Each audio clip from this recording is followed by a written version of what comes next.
Greetings and welcome back to Warhammer 40,000 Rogue Trader. This is my blind playthrough, and we are in episode number 2. In the last episode, which was about an hour and 40 minutes, I created my character, and that was pretty much it. I ended up going with a gentleman who has a Navy officer background, who was born on a death world.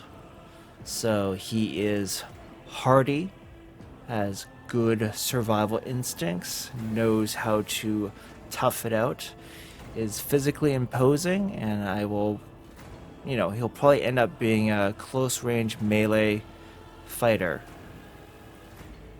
I wish I could bring up a character sheet, but I don't know how to.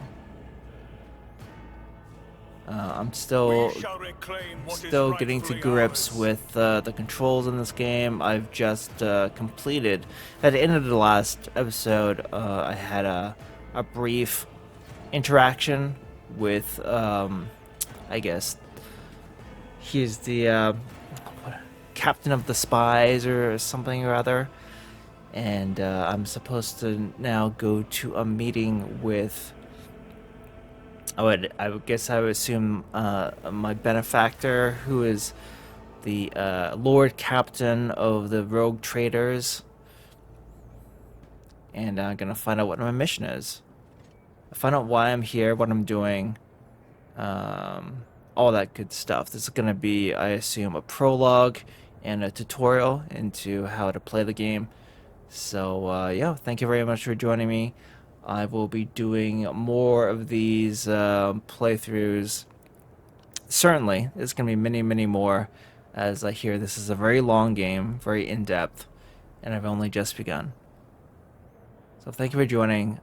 Do give a thumbs up if you enjoy this content, and I thank you for your support and for possibly subbing to my channel. Okay, here we go. Let us walk this path. Yes, let us walk this path.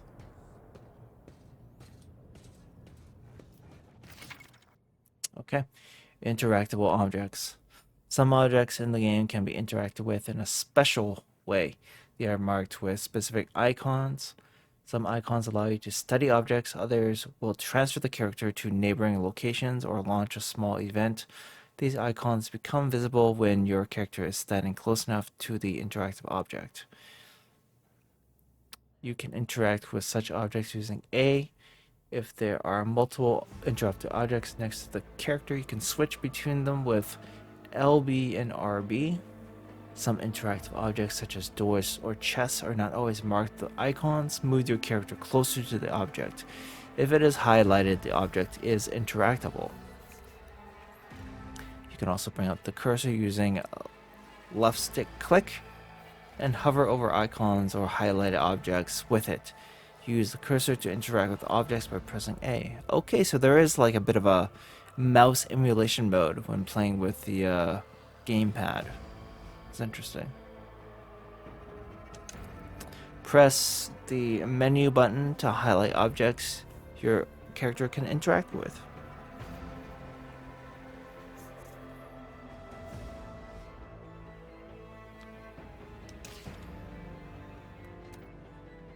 Here's mouse mode. We are bound by the blood of martyrs. Oh, I see. So to whom am I speaking to? I think this is the Lord Captain herself, possibly. Massive conference table, obviously crafted from real wood. A resource of incredible value aboard a void ship. Okay, I'm not talking to anyone. It's just an item description. Engine sear. A tech litany for machine placidity is required. A vox casting to initiate the consecration of unguents and the preparation. Oh my goodness. Okay, here's what I'm gonna do.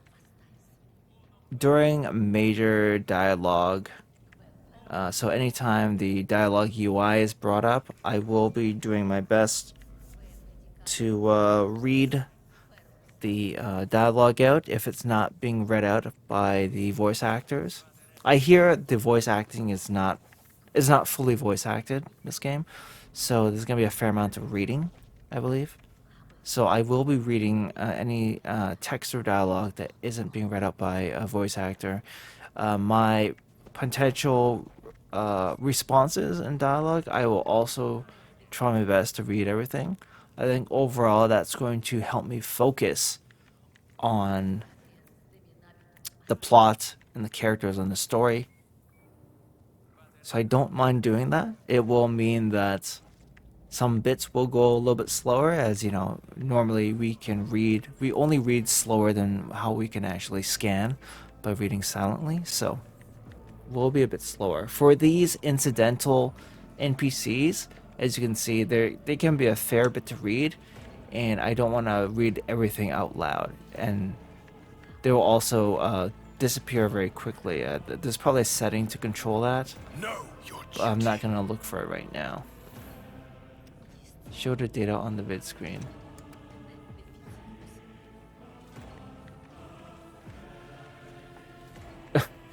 Okay, I'm not supposed to muck about with the computers here.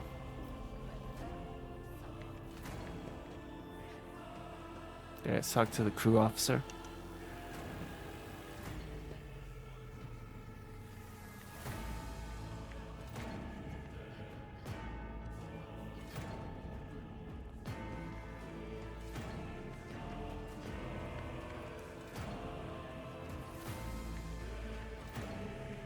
Yeah, this dialogue box stayed up much longer.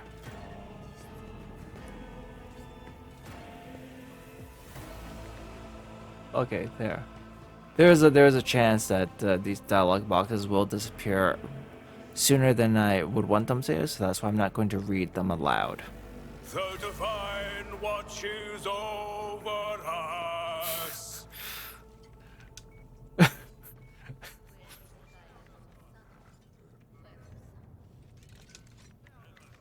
Okay, so no one is really important enough.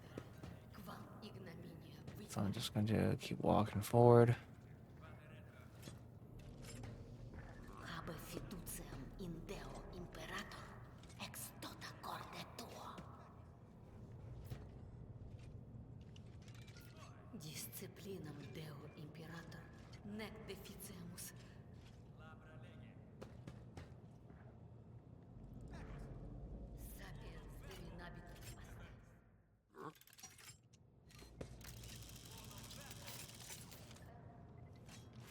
Yeah, some of these descriptions go away too quickly.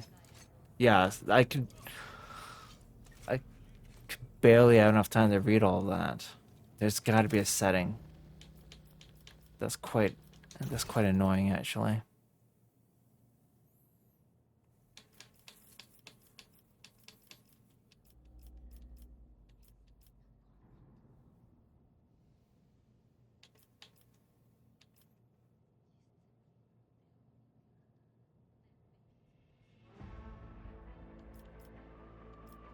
Is that under accessibility, perhaps?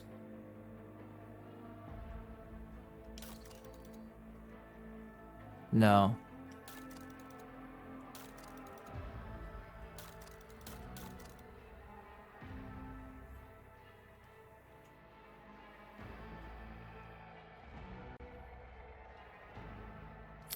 Oh, left trigger to bring up character selection. I wonder if that brings up the character sheet as well. Yeah, let's give that a try.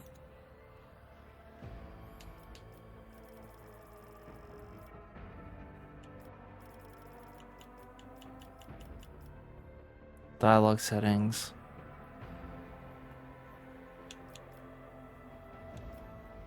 I wonder if it's the tooltip delay. Let's test it. 0.1 is the default. Try 0.3.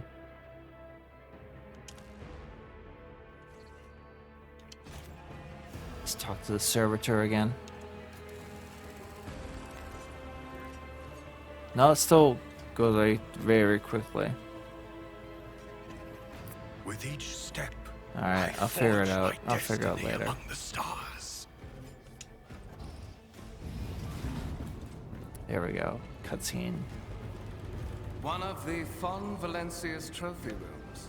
Perhaps you would like to take a look around after your audience with the Lord Captain.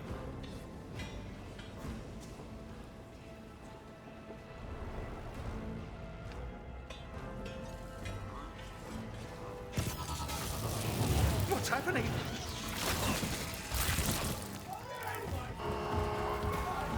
Run! The servitors have gone berserk!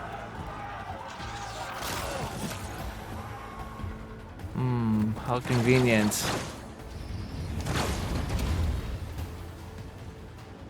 Our foes shall be crushed beneath our unyielding might. Yes, yes.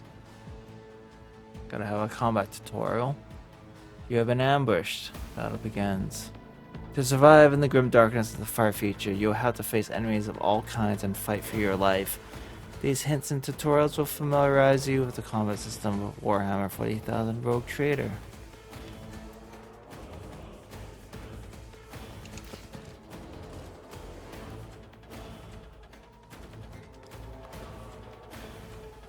Okay. Let's start the battle.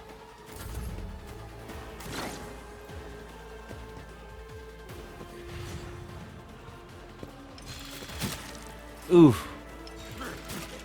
These guys are not, these humans are not very strong. Movement and combat. All battles in the game are turn-based and take place on a grid. On their turn, the character can move, attack, and use their abilities. Select the cell within the highlighted area and press A twice to move the character there.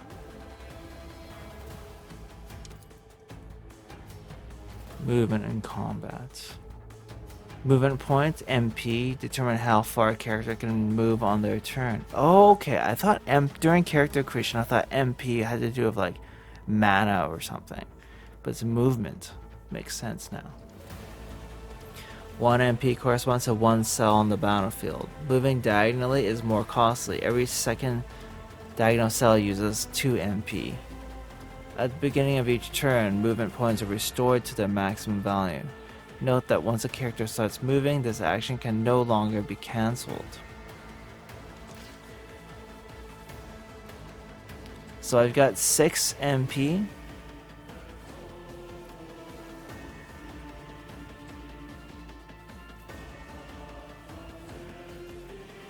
So movement points are separate from action points. That's nice. So I have a pistol, which I guess is fine, but ultimately I do want to be a melee frontline fighter. So let me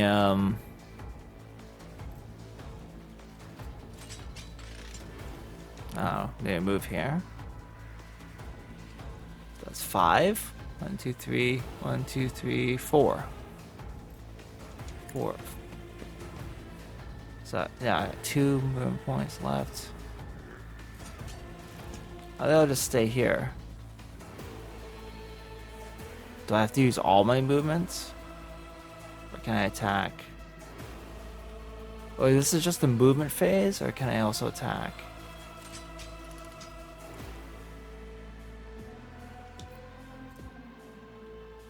I can use abilities. Context menu.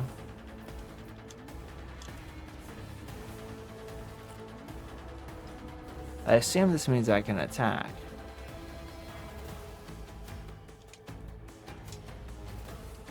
Doesn't let me attack, doesn't let me do anything.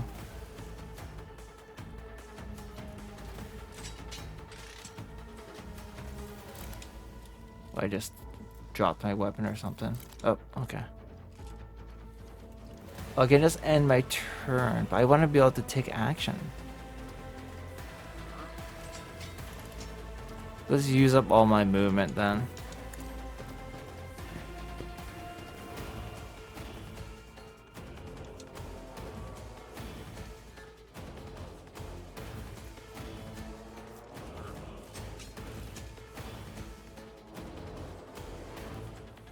Should I try bracing for impact?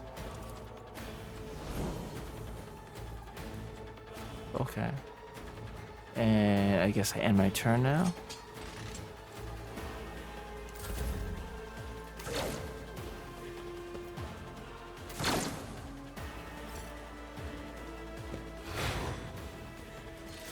Look out! Oh, you're dead. Joint analysis. Okay, how do I attack?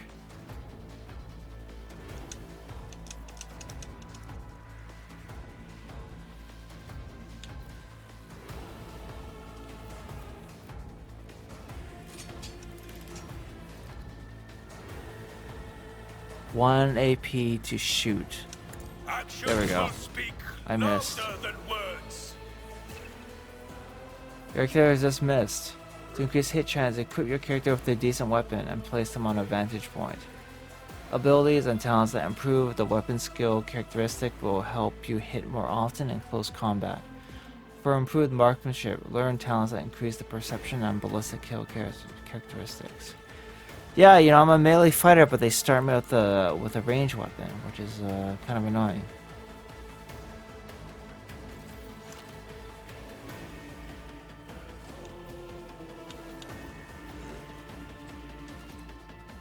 I will not be deterred. Oh, that's a reload. Okay. I mean, can I just punch him?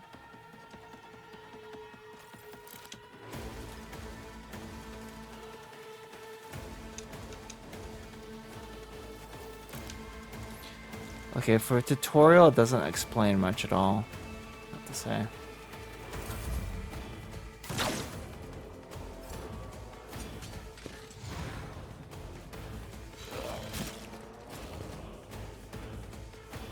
Is Conrad gonna do something? He just keeps analyzing the enemy. Attack of opportunity. Characters with melee weapons can make an attack of opportunity if an opponent in an adjacent cell initiates movement. It can also be triggered by some abilities. All characters with melee weapons, including members of your party, can make attacks of opportunity. The chance to hit and deal damage is calculated just like a normal attack. Well, I mean, I'm gonna say it again. It would be great if my melee character was given a melee weapon for the sake of a tutorial, you know?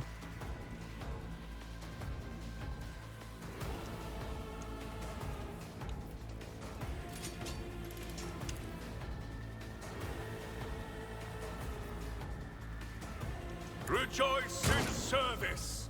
Oh, I hit him this time.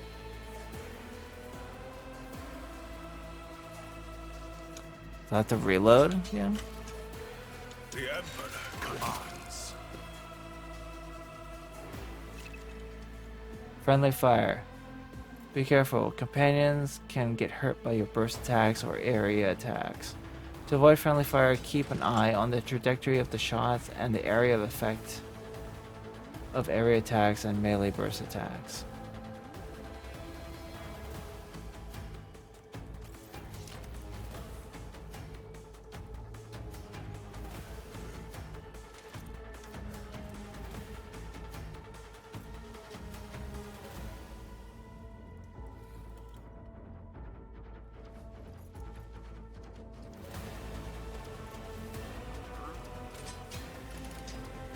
Oh, am I really hurt? Actions will speak louder than words. And that's all I can do. Am I gonna die? Oh no, it's going after Conrad.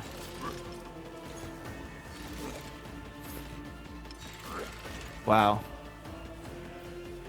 Kunrad is really good at dodging. Die! Attack denial. Characters with melee weapons block adjacent enemies' ability to perform attacks with ranged weapons. Pistols and shotguns are an exception to this rule. Those can be fired at point blank range.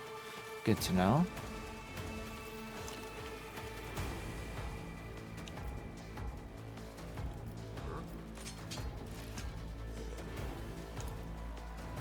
Oh, I can almost kill him, looks like.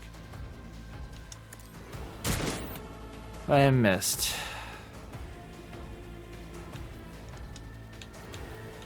And so shall it be done.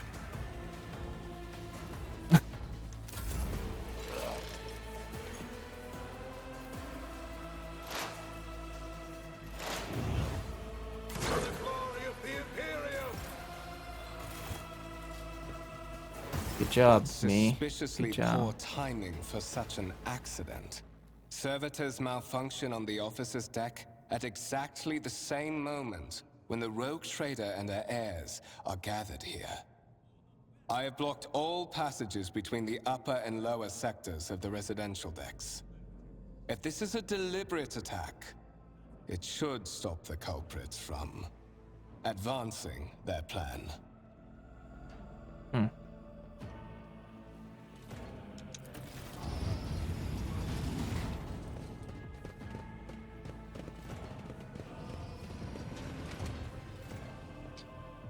But no one is allowed to I'm enter the afraid premises. I must remain here. For Lady Theodora's safety, I have to oversee the execution of these orders personally. I hope you will have no difficulty reaching the observation platform on your own. It is just at the end of this corridor. Lady Theodora, that's who I'm supposed to meet. Okay. Well, I wish I was more effective during that tutorial combat. And, you know, it would have been nice to have a weapon equipped that I can actually use Let properly. the faith guide my path to glory.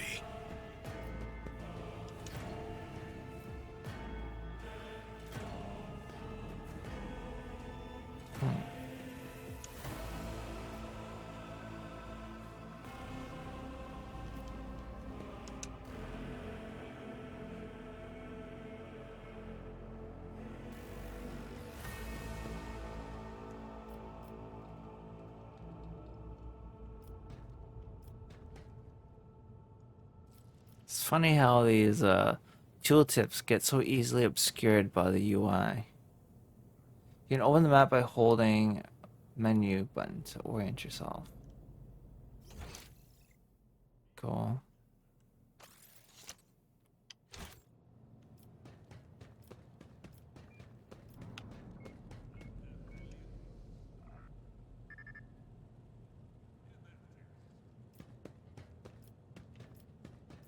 We are bound by the blood of martyrs.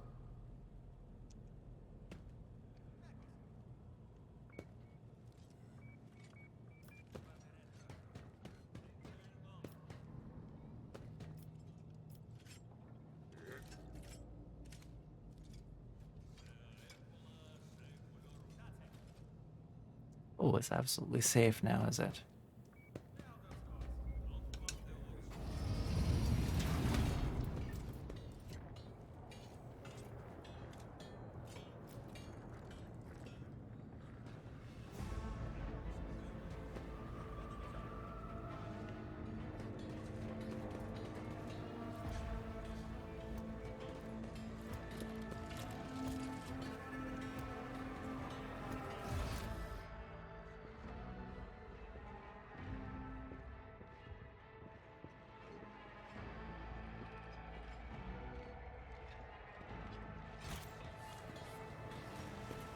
We shall reclaim what is rightfully ours.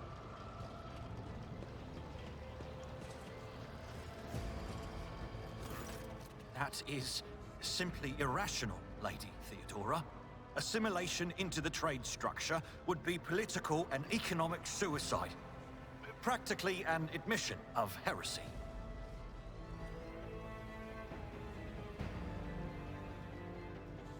Edelthrad? Interesting. Then suggest an alternative that will satisfy me. I have described the situation. No worse than my seneschal could have done. Make a decision. What will you do with Ion 6, Edelthrad? And do something here. Survey the room. I'm here to speak with the Lord Captain. Listen in silence. I'll survey the room, I guess. Your first impression of Edelthrad, who appears to be about 30 years old, is of parchment-like skin, stretched over a tightly bundled mass of sinew, implants, and bone. The nervously twitching fingers, the face twisted by a slight tic, and the jerky movements are all signs of some illness or defect that has taken over his physical form. In stark contrast to Edelthrad, Theodora von Valencius's features appear as if they were carved from marble, eternal and indestructible. Head raised high, proud posture, hands clasped casually behind her back. Everything seems to emphasize the difference in status between her and Edelthrad. Next to the two of them, you see two more men. One is a gray-haired officer of impeccable bearing who is studying the contents of his data slate. The other is a behemoth bristling with holsters and baldricks containing all manner of weapons. Our second candidate has joined us. Approach and give me your answer.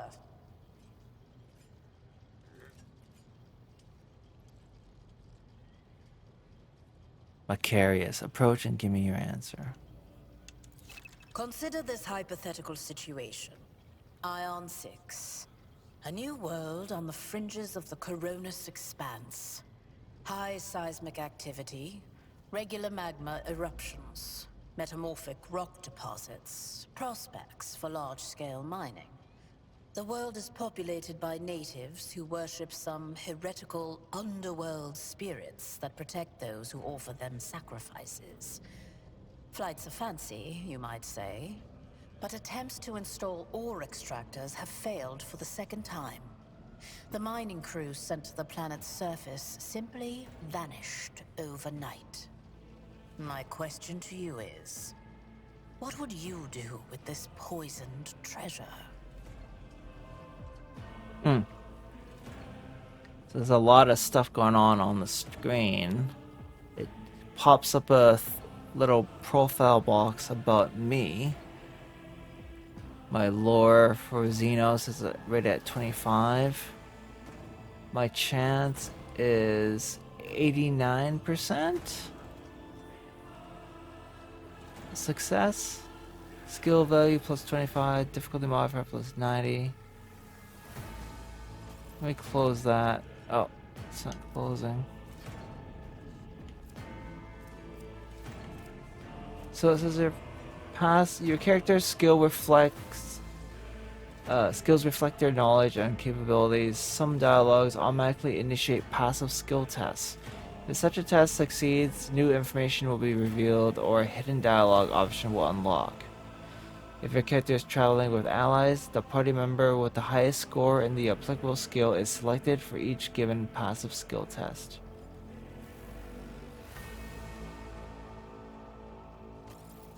Okay, so that's why I got the pop-up. Okay, so I'm better at my Xenos lore than my Warp lore.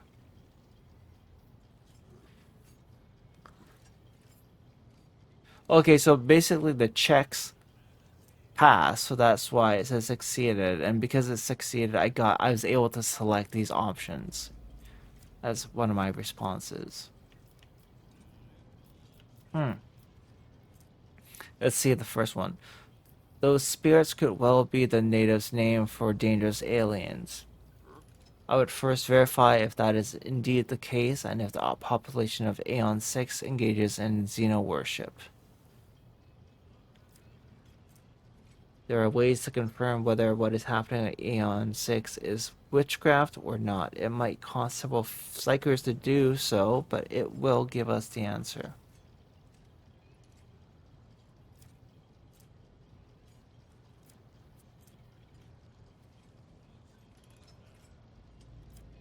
Seismic activity, you say? I wish I could look at some auger readings, but theoretically a couple of well-placed orbital strikes would drown Aeon 6 and all its terrors in an ocean of magma. That's no good. So much for mining, right? If we do that. These reports of spirits certainly sound like evidence of heresy. However, I would put my interest first. No matter what means I would have to use, the riches of Aeon 6 would be mine. Aeon 6 must be purged for the good of the Imperium. I shall exterminate the heretical beliefs and otherworldly powers that rule the native apostates. I do not know. Ooh, that's probably the least desirable response.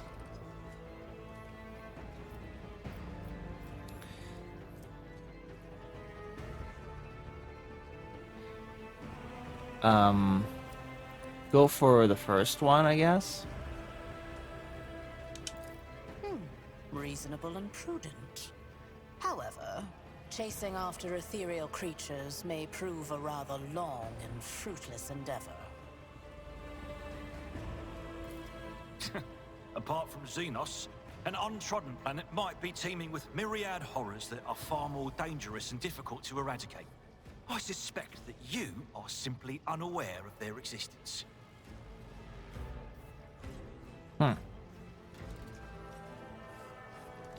I gave a straight answer to a simple question, which, as I understand, was still more than you could do, Ethelthrad. We are both servants of the God Emperor and Lady Theodora. Does it become anyone of our status to engage in petty feuds? I find your tone most disagreeable, Ethelthrad. You will kindly alter the manner in which you address me, or else you will live to regret the consequences. Shut your mouth, Ethelthrad, before I decide to shut it for you.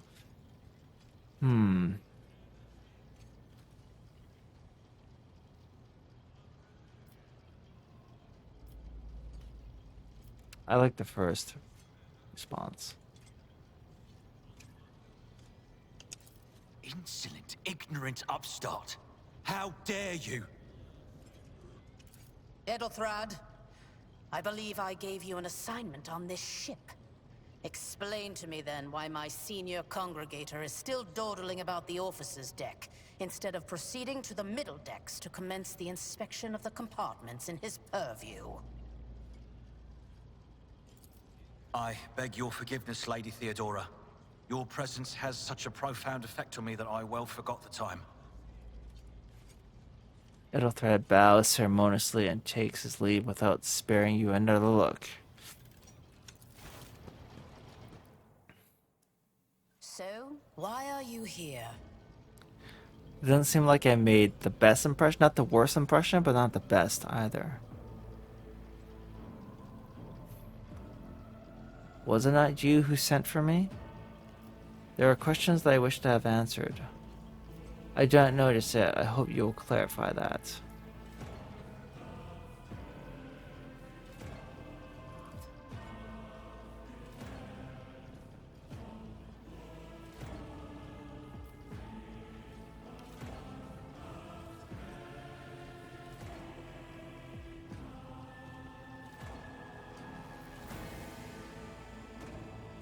I shouldn't reply to a question with a question, should I? I'll go with the second one. You are direct. I approve. But you will have to wait. There is something I want you to understand first. My name is Theodora von Valancius Massimo of Scaris. I am a rogue trader in the service of the God Emperor of humanity. And my rights and freedoms are vindicated by a most sacred relic. The warrant of trade, kept aboard this very vessel. Mine is the honor to venture into the darkness, beyond the Imperium, and carry humanity's light where powers wicked and heretical reign, and bow death and ruin to us all. It's quite the introduction. It is my decision alone to determine the fate of whatever I find past the bounds of the explored void. Every world I discover, along with all there is to find thereon. Resources, people, riches, and mysteries, is mine by right. I command millions of lives, rule over numerous planets, and possess fortunes that no planetary governor or commander could dream of amassing.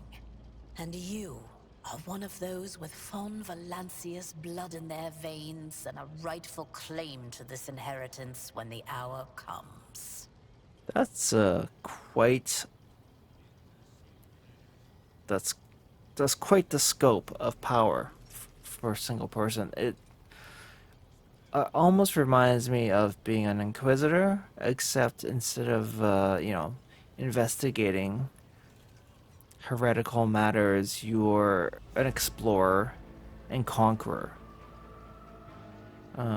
Interesting. I am ready to take on this sacred purpose. It's all too sudden for me. One of? Does this mean there are other heirs?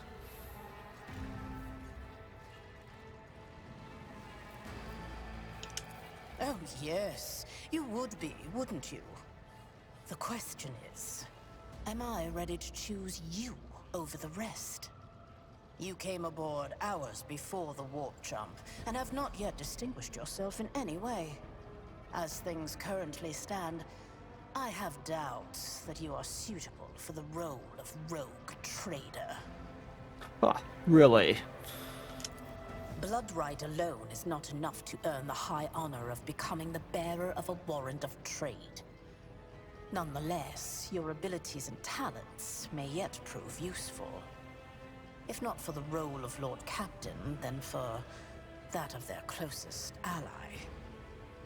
Alas, even those responsibilities can at times be too challenging for those who share your blood. Kunrad Voitvir served me for many years before he made his mistake. Oh, he made a mistake, did he? One of? Does this mean there are other heirs? She already explained that. Did I hear you correctly? The Master of Whispers is related to you? Thank you for clarifying. May I ask my questions now? His kinship to me is most distant, as is yours. Nonetheless, he does bear the name Von Valancius, even if he avoids using it publicly, and as such, strictly speaking, can be considered my heir. That door, however, is closed to him. Voitvir's performance in his current role is satisfactory.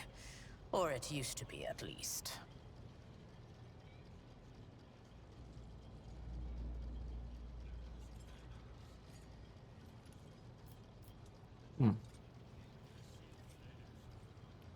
Well, may as well ask this question. Learn about the other heirs. Naturally. Some have yet to arrive on board, but you have had the pleasure of meeting one of them. Edelthrad may be somewhat disconcerted by the scale of the responsibilities that may potentially fall upon his shoulders.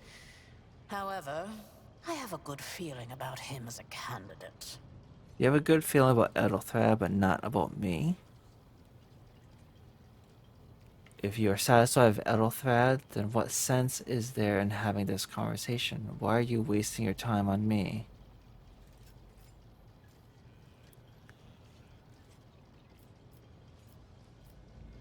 Let's challenge her a bit.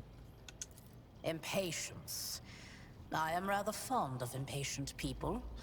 They are not as quick to resign themselves to circumstance and more eager to show initiative. Even if I do choose Edelthrad as my successor, I will still require loyal advisors. The skills and knowledge you acquired in your former life may prove invaluable here, in the Coronis Expanse. You were once a Lord Captain yourself, aboard your own ship. You know everything there is to know about the life of this gargantuan beast and its thousands of crew members. You know how fickle machine spirits can be, how weak-willed are the rabble from the lower decks, how a single tactical decision can turn the tide of a battle. Few people can claim to have such priceless experience that is so highly sought after in my calling. Cool. They took into account my background as a Navy officer. That's cool. Moreover, your courage has made you far more famous than you yourself probably realize. True feats of heroism will forever live on in the annals of the Imperium and bring honor to the von Valancius line. Word of your great past deeds has traveled the entire Cronus expanse and far beyond. Nice. Alright, there's only one more option.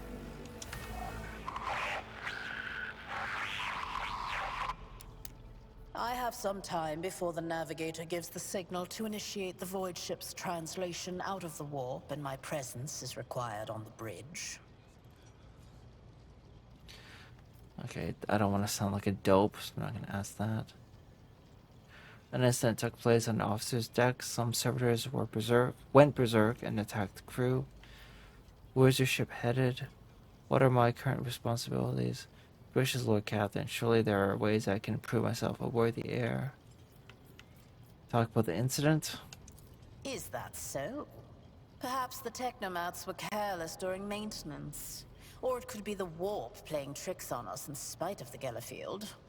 Or perhaps there is something to all the stories about the ship being possessed after all.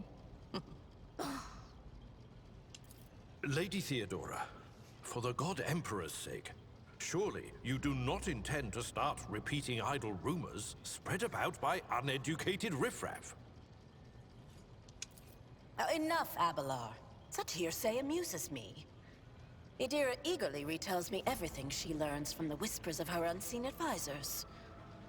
This ship is ancient. It has enough hidden nooks, malfunctioning cogitators, and unused compartments to make ignorant folks speak of specters dwelling inside the bulkheads and plotting against those who yet live. Where's your ship headed? The Rykad system, the domain of rogue trader Winterscale, one of my peers and rivals. Besides me, 2 other rogue traders exist in the Coronis Expanse, and each of them possesses resources comparable to mine. Perhaps you will one day assist House von Valancius in surpassing both of them in affluence and splendor. I set the course for Rykad on the demand for a very specific reason. Perhaps I shall yet apprise you of the purpose for this voyage, but now is not the time.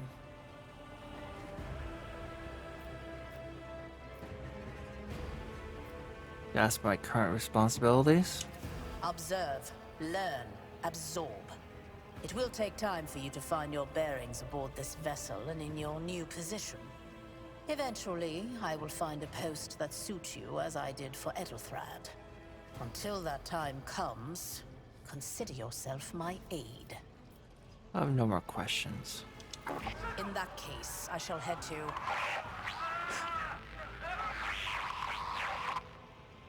Disturbances reported on the adjacent decks. Seneschal, if the need arises, protect the new blood. It is possible that the chance to prove your worth may present itself sooner than you may have anticipated. Oh, more fighting. Can I get a proper weapon first? Whoa, it's a rebellion. It's a mutiny.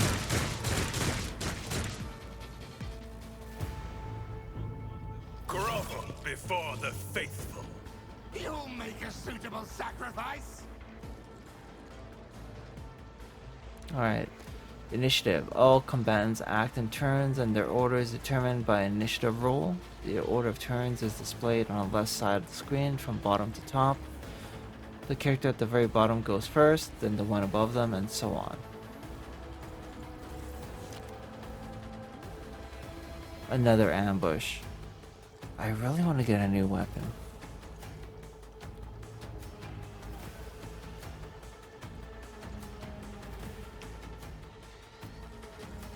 Let's just start the battle. The tactically sound approach. My faith strengthens me. To the heretics! Crush the feet! I've suffered worse. Death to non-believers!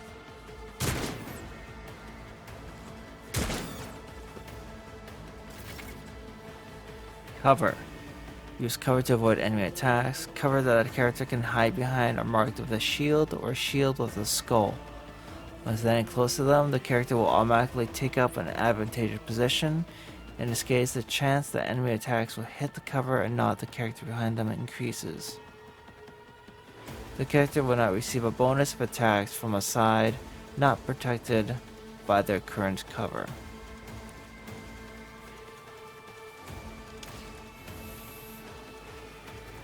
It's my turn. I'm still stuck with my damn pistol.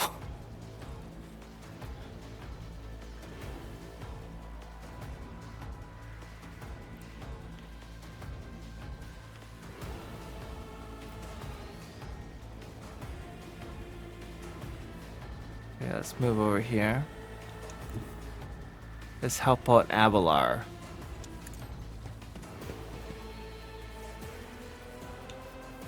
And then let's take a shot at Heretic Cutthroat. Another step. Oh, look at that. Ultimate victory. One shot, one kill. Critical hit. Your character has just landed a critical hit that deals increased damage equal to the character's critical damage stat. Character's critical damage is 150% of their normal damage by default. However, certain talents, effects, and abilities can increase it. Certain weapons have their own critical damage stat, which is added to the character's total stat value during attack.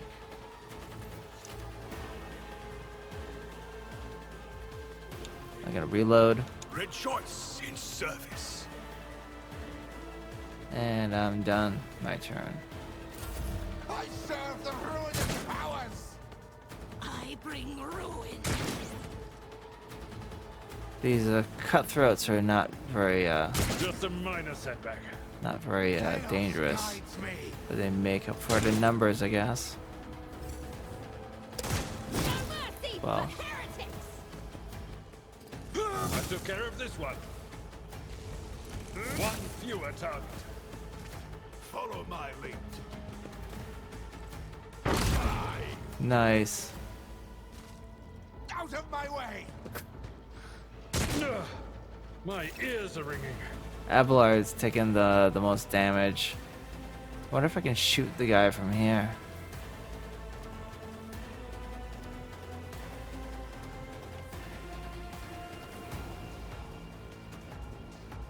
Gonna take cover. May the divine's will be done.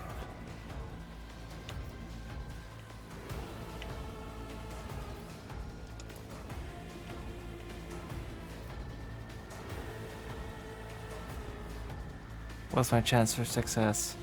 I cannot comply. Oh, see, I blocked my own line of sight. Oh, that's lame. How about here? Your current Oh, nice. way has failed you. Nice shot, me. Nice shot. Reload again. The Emperor commands. And my turn. Oh, positive effect. Your character has received a temporary positive effect from an ally. Such effects enhance your character's capabilities in combat in some way.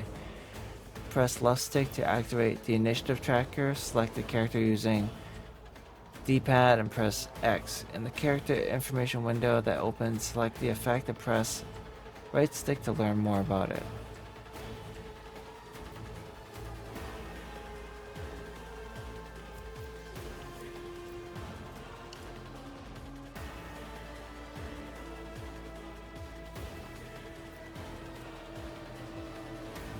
Expect. Oh, I see. Just ballistic skill plus 50. That's why. That is why I have such good accuracy all of a sudden. It's probably from Lady Theodora.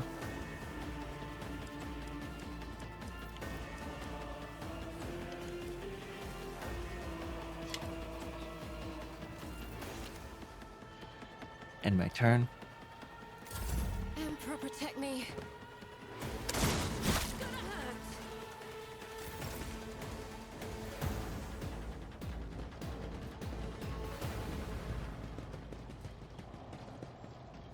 Mort, take a team with you and clear a path to the transport line. Do not let a single whoreson survive.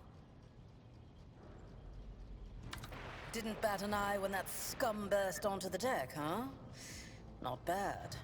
I have seen many an officer who panicked at the sight of combat on the upper decks.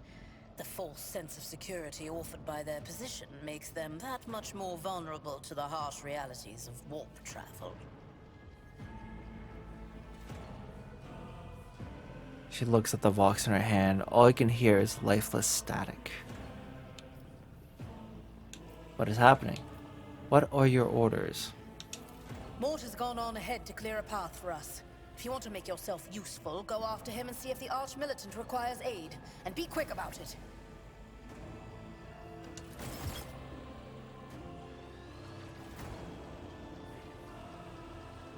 Find the Arch-Militant. The Divine watches over us. Can I do any looting?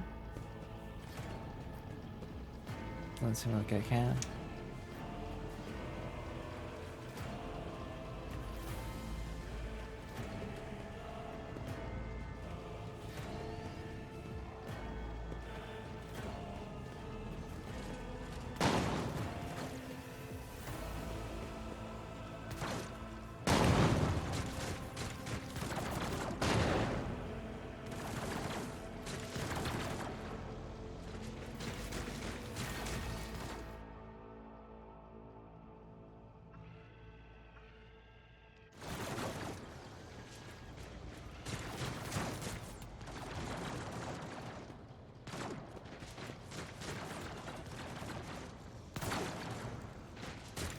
Can't go this way. Nor this way. With each step, I forge my destiny among the stars.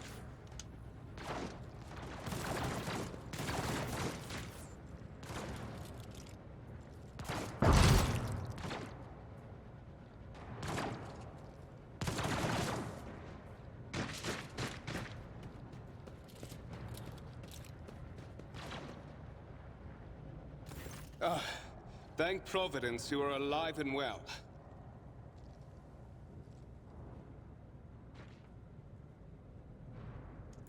Always on time, eh, Kunrad? The moment we finish chasing the riffraff around the deck, you show up. Always just after the fighting's done. You could set your chrono by it. Mort, pull yourself together. What, did the Lord Captain send you to chivvy us along? We're all done here. I'll report right away.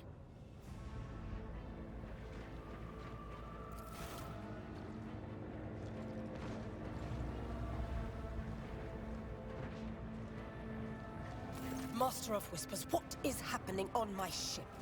The Voxnet is silent. The Voxmaster is not responding. Armed assailants have stormed the officer's deck, and my arch-militant just destroyed several more heretics on the way here. Is this a severe case of warp madness? Have some of my crew lost their minds and forgotten who they are and whom they serve? Report! I have not yet received word from the Engineerium regarding any Geller field failures, but communications were already unstable half an hour ago, and now they have ceased altogether.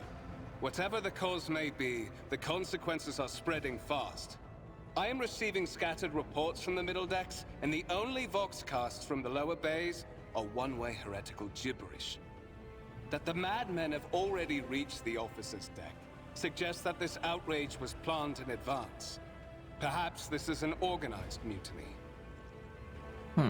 Mutiny? But who would attempt a mutiny here in the warp?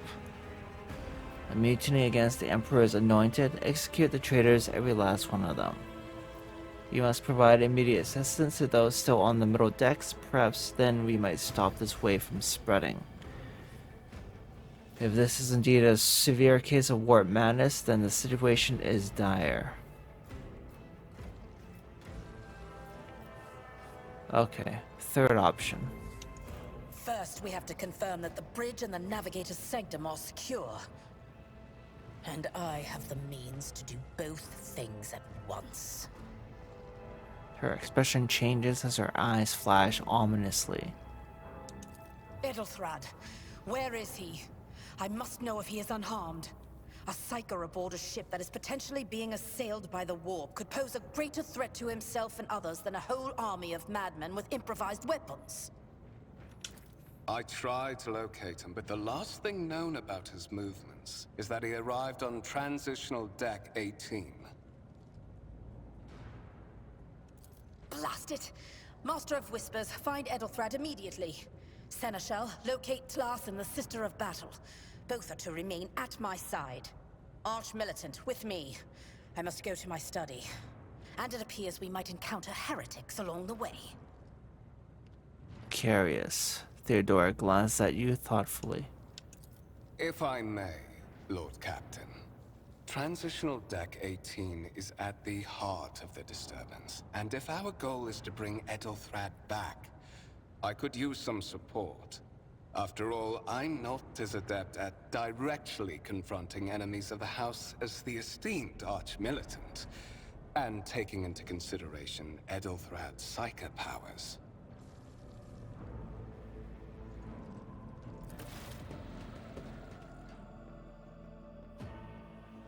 Then it's settled.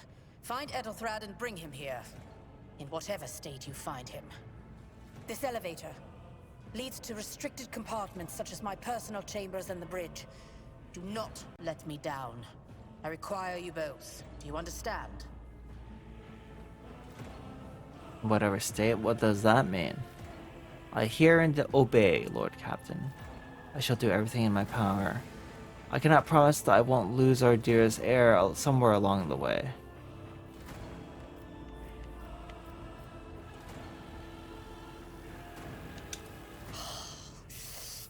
Not everything in your power. You will do as I say. I'll have your heads if you fail. Is that clear? Then move out. Mort, come.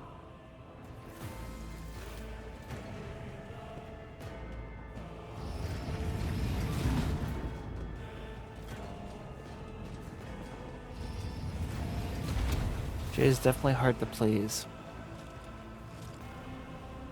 Are you ready to head to 18?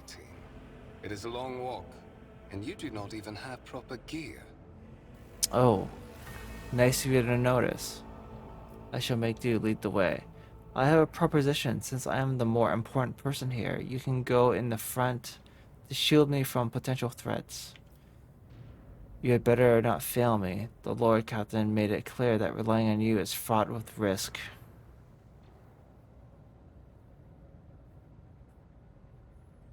I mean, I thought you were going to offer me some gear.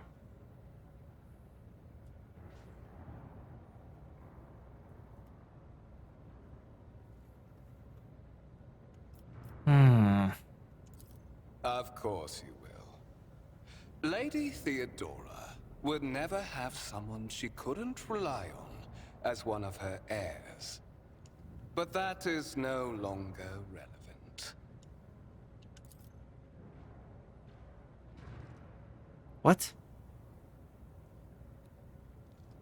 Something hits you hard with a sharp crackle, and you are consumed by unbearable gut-wrenching pain. Oh, he's the traitor.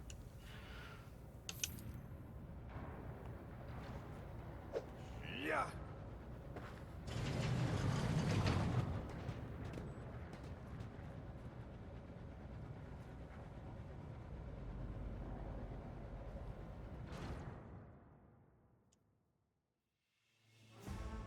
Oh, come on.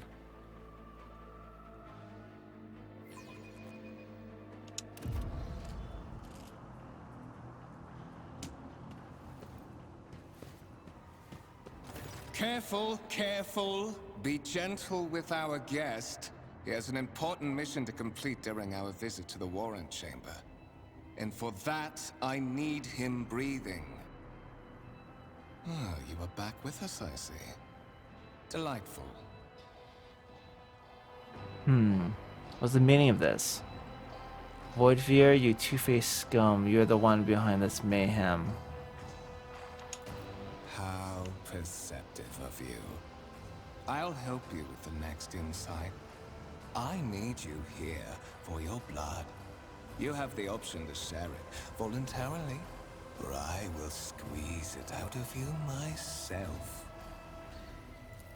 We are in the anteroom of the Warren Chamber, this void ship's most hallowed vault.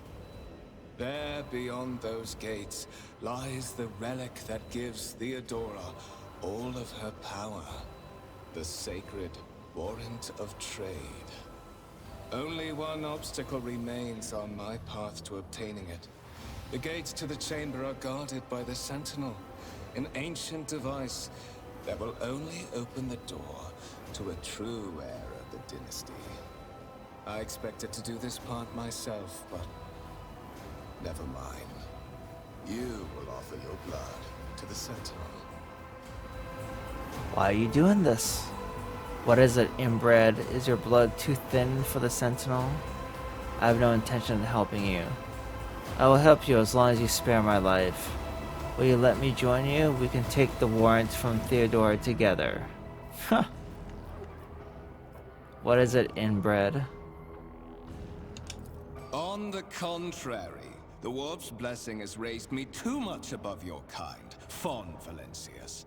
The Sentinel refused to submit to me. But you can help. After all, isn't that what family is for? Oh, I have a successful skill check. What sorry pathetic excuse do you even have for your apostasy, you sordid, wretched piece of grok shit? Nice. Doesn't seem like it has much chance of success. Wretched. What do you know about wretchedness? Theodora's cur. Are you hoping to buy a grain of her indulgence with your blind loyalty? Oh, I know this delusion. But thank the gods it no longer has power over me. Humanity can rot. I no longer serve mortal kind. Oh, seems like I touched a nerve. That's good. Once my work is done, I'll make that pompous wench Fon Valencius watch as I sacrifice her entire dynasty and commit their fate to the gods. And you will be the instrument by which I will accomplish this righteous act.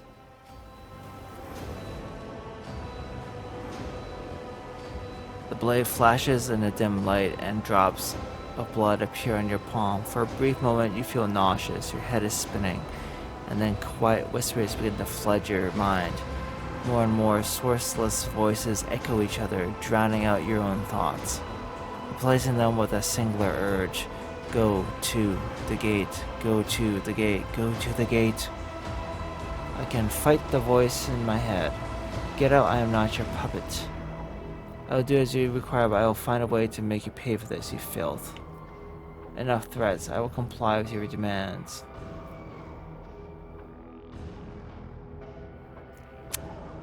Well, I gotta fight the voices in my head.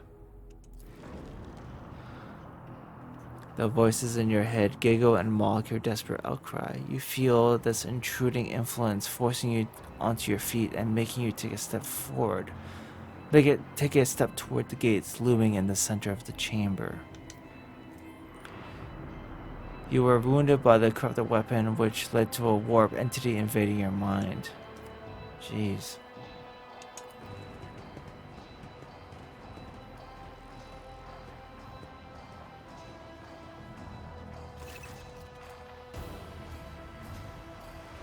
In the gateway arch, you see a cogitator with a human likeness built into the front panel.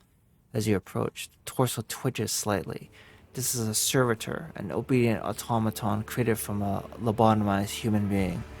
The sentinel turns its head to you, one of its eye sockets lighting out with two ember-like irises. Skill test and dialogue. One of the available dialogue options requires making a skill test. Unlike with passive skill tests, which are made automatically, You can decide whether or not to select an option, the consequences of which depend on the result of the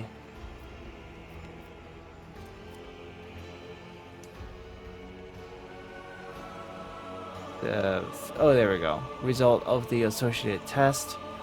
Success or failure affects how the dialogue develops depending on the context. You might change the course of the conversation, alter the character's attitude, or perform an action whose consequences will only become apparent later. Select the dialogue option that requires a skill test to display a tooltip detailing your chances of success. The number after the skill's name indicates the difficulty of the test. Once your character starts traveling with allies, the party member with the highest score, and yeah, okay.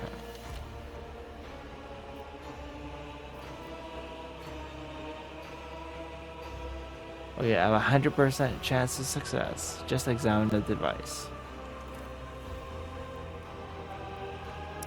Tech use test. Succeeded. You carefully inspect the design of the gate cogitator. What immediately catches your eye is the strange alloy that was used as material for the machine's components, some of which are unfamiliar to you. You suspect this might be some kind of archaeotech relic. Gain 5 experience.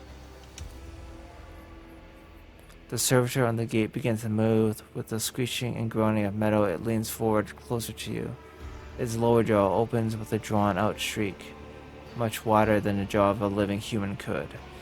The servitor's mouth is filled with sharp metallic fangs that glint in the dim light. The vid screen to the right of you lights up, showing strings of mysterious symbols on a green background. A whisper runs through your consciousness, insisting, demanding sacrifice. The voices that filled your head after Voidveer wounded you with his blade did not go away. On the contrary, their swords coiled itself into a tight knot somewhere in the depths of your mind. Look for anything that could be used as a weapon. You look around in hopes of finding at least something that could work as a weapon. Your search is in vain. The chamber anteroom is completely empty and in perfect working condition, nary a broken panel or a protruding piece of rebar in sight. Examine the sentinel. The servitor looks noticeably different from the ones you are used to. Its skin covering is stitched together with copper thread, and it has metal hinges in place of the standard joints. It seems that the creators of the Sentinel did everything to ensure that the service life of this unit would be much longer than that of ordinary automatons. Look back. Did you forget something? I suggest you hurry. Alright. Guess I have no other choice. The Sentinel's jaw clamps around your hand, puncturing your skin and sinking into your flesh. A few dark drops fall into the servitor's throat, and immediately you hear humming as the servo motors start up and pumps stir into motion. The vid screen of the cogitator flickers. Several long minutes pass. The Sentinel's jaws remain closed, and you're beginning to feel sick. Perhaps if you were to lean against the gate, you could catch your breath. Maybe even close your eyes and pretend none of this ever happened. High levels of caustic humus. The subject is in a state of heightened stress. Do you require assistance? You do not understand where this quiet voice is coming from, crackling like static. Is it the Sentinel? The cogitator? Is it a figment of your weary mind? Whichever it is, you can clearly hear every word.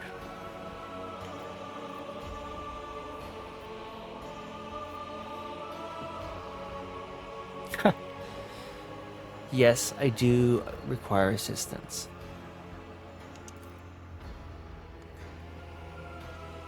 Pain shoots through your head and subsides just as quickly. It would seem the entity coiled in your consciousness does not have the ability to do you any real harm. Request accepted. Initiating defense protocol. Oh, nice. Good stuff. Did you think it would be that easy to get into this chamber?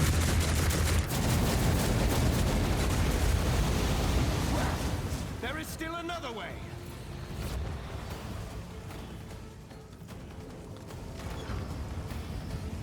Oh, hey.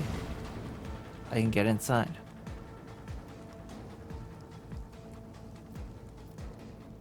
Let the faith guide my path to glory.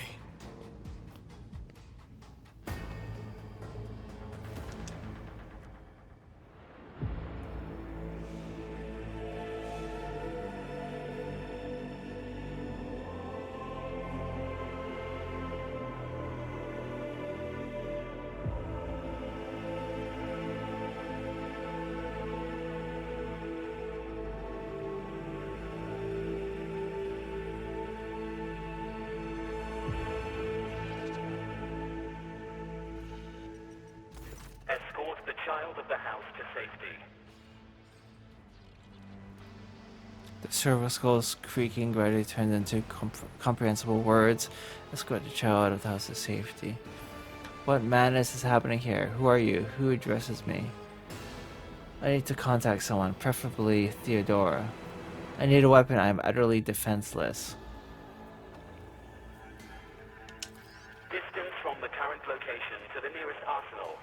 Initiating situational calculations. The servo skull goes silent, its relays clicking. Second after second passes, and you realize that the servo skull will not answer you. Come on.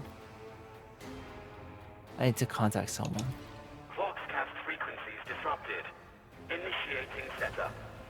Establishing connection. Faster! Restore communication with the navigator's sanctum. I am trying to contact the bridge. If anyone can hear me on this frequency, regroup all available forces and head to the upper decks at once. I repeat, regroup all available forces and head... Communication protocols breached. Signal latency assessment unavailable. Unable to establish two-way connection. Temporary obnubilation following acute stress. Mobile unit of the Warren Sentinel standing by.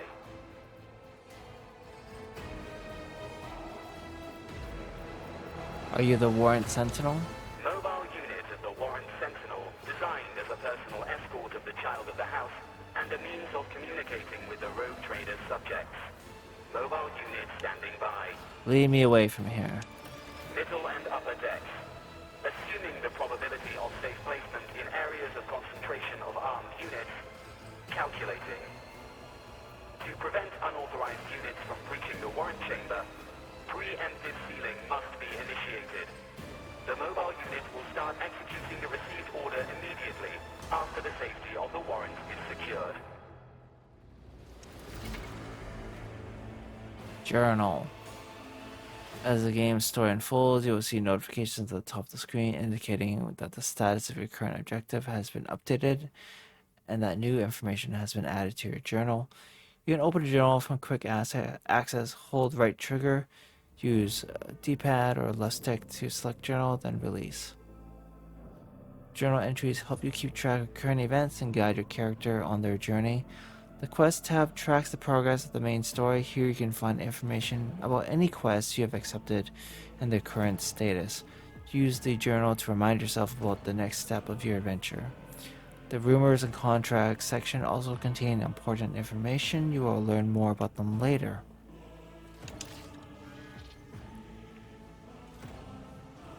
We are bound by the blood of martyrs.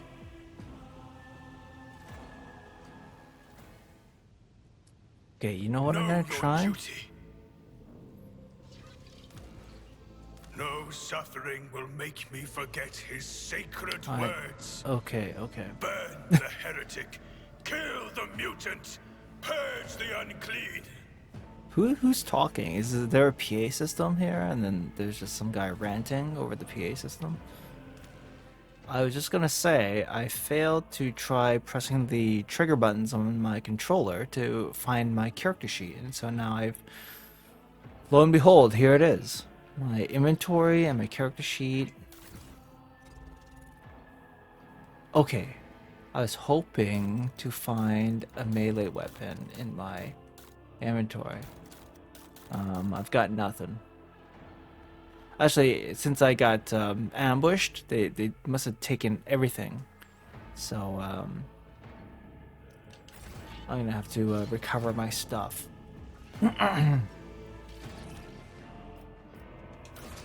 Journal, quests.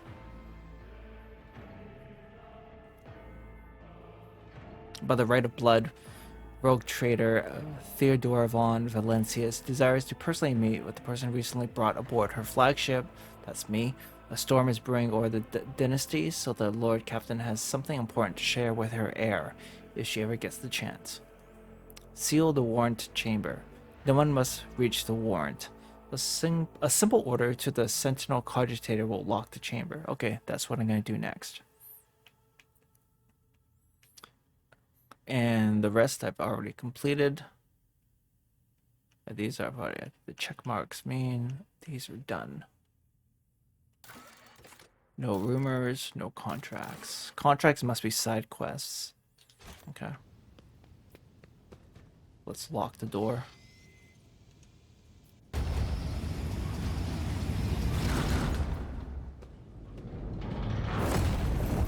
That was easy.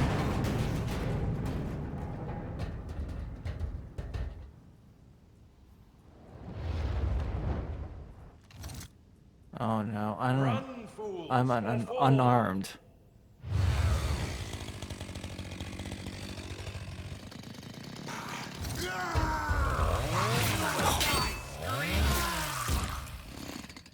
Who's that? Is that Abelard? Master, Yeah. whatever are you doing in the warrant chamber? How did you... Throne preserve me, what is the meaning of this? Seneschal Abelard Rosarian has lost some of his former polish. His forehead is sweating, and one of the sleeves of his coat is torn and soaked through with blood. Nonetheless, despite his heavy breathing, he stands firm and his gaze is demanding, albeit somewhat surprised. He surveys the carnage around him, his brow furrows, and he places a hand on his weapon. Okay. I don't quite know how I feel about having these descriptive texts mixed in with the dialogue. I suppose if there's no voice acting at all, it would be really cool. Everything's well written. It's just kind of jarring when you have voice acted lines combined with exposition that isn't, there's no narrator, right? So I'm trying to figure out the best way to handle it, but right now I'm just trying to read the italicized text. I hope you guys like it that way. If not, let me know, and I'll find a better way to go about this. Okay, Kunrad Voidveer is a traitor. When we parted ways on the officer's deck, he stunned me somehow and brought me here. How did you find me? Are you with that traitor Voidveer? I don't want to be so accusatory, so... What? The Seneschal's eyes widen. He intended to take revenge on Theodora for something, and trying to reach the warrant was somehow part of that plan. He is clearly serving the unholy gods of the warp. Well, let's not make that leap quite yet. Oh, holy God, Emperor. I presume he is the one responsible for the mutiny. And, Master, I wish to remind you that you are to refer to the Lord Captain as Lady Theodora. Let's dispense with these. We're under siege right now. You're correcting my how I address Lady Theodora. Abelard clutches his forehead. He looks lost for the briefest of moments, but then quickly finds his resolve again. Alright. Voidveer openly admitted that he is the mastermind behind the mutiny. Unquestionably. Why don't we leave matters of etiquette for another time? Yeah, that's what I felt like saying. So would it seem, but he is not here, and we have a mutiny to end. For a mere seneschal, you are asking too many questions.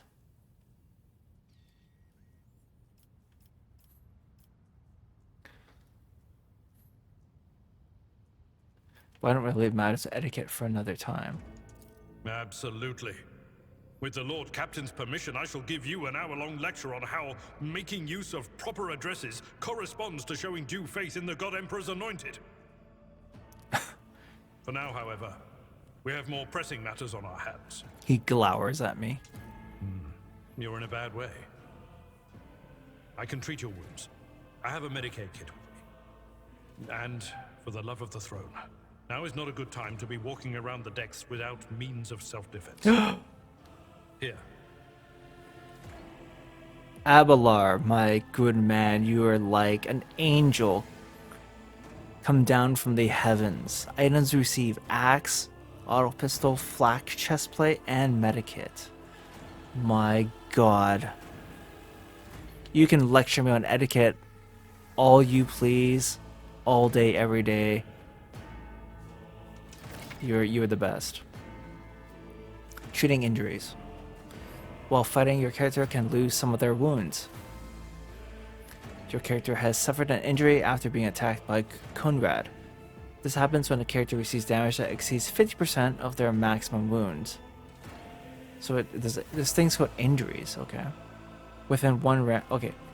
When you receive damage that exceeds 50% of their maximum wounds within one round, the exact percentage of wounds a character must lose for this to happen may vary depending on the difficulty of the game you choose.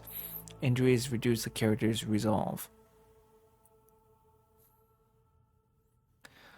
When a character initially suffers an injury, it is considered a fresh injury during the first 3 rounds. Once 3 rounds have passed, a fresh injury becomes an old injury. A fresh injury can be healed using a medikit without passing any skill tests. Old injuries can be healed with a medikit, but they require the character administering the treatments to pass a Medicaid skill test to succeed. Very interesting. Use medikits to restore wounds and heal injuries. Note that when a character loses all of their wounds, they fall unconscious. I really question why they decide to buck the trend and use the term wounds instead of hit points or health points or just something standard. You know, why did they need to rock the boat like that? Anyway. Once the combat is over, the wounds of all party members are replenished automatically, but any injuries they may have sustained remain. Those can be healed with a medikit. Medikits can only be used by characters who have the field medic feature, base skill Medicaid, or have taken Medicaid skill advancement at least once. Whenever a character uses a medikit in battle, a Medicaid skill test determines the number of wounds that will be restored as a result. Abelard can heal your character's injury. Hold left trigger to select Abelard's portrait. Press D-pad to select the medikit on the panel at the bottom left of the screen. Then use it on your character by pressing A. Abelard needs to be standing right next to your character for him to administer the treatment. Let's use the left trigger menu. Okay. The divine No. watches over us. Yo. My faith Okay, is here we my go. shield. We are the spearhead of the Imperium. So I'm now controlling Abelard. And here's his med kit. So I'm going to use it on Macarius. Let's patch you up. Here we go. Your aids will not be forgotten. Nice. By the right of blood, accept Abelard's aid. Done and done. How do I quickly switch back to myself, or it's just is always there. For the Emperor. just have to pop into that menu constantly? Let me equip my my stuff. Oh my god, I finally get a proper melee weapon.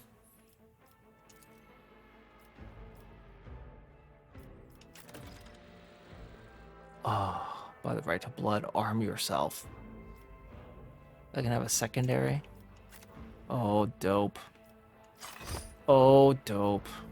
There's a medikit. Can I put the medikit on the...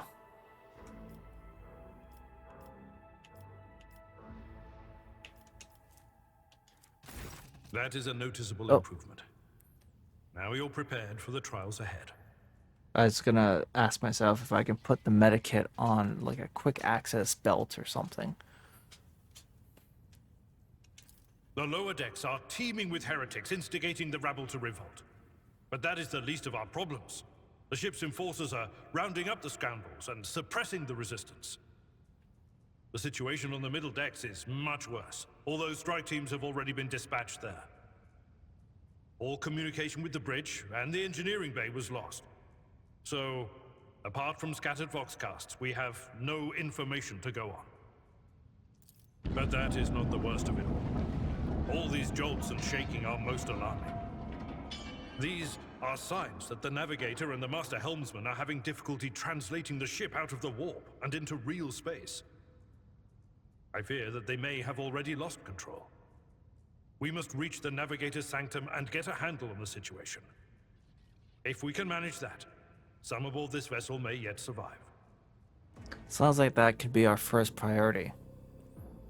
What exactly has gone wrong with the translation?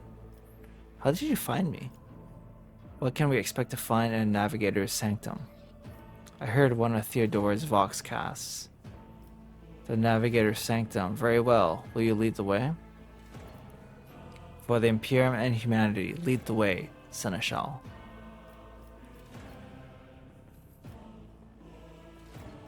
I heard one of Theodora's voxcasts. Lady Theodora's. Which one? The last one I received was about the navigator's sanctum, and that was a good while ago. In any case, let us hope that the Lord Captain is well, and safely in charge of the ship's defense. In the meantime, we must do all we can to prevent the ship from veering off course. You told me not to address her as Lord Captain, yet you use that term yourself. You goddamn hypocrite. What exactly has gone wrong with the translation? Okay, so let me see if there's any other... What can we expect to find in the navigator's sanctum?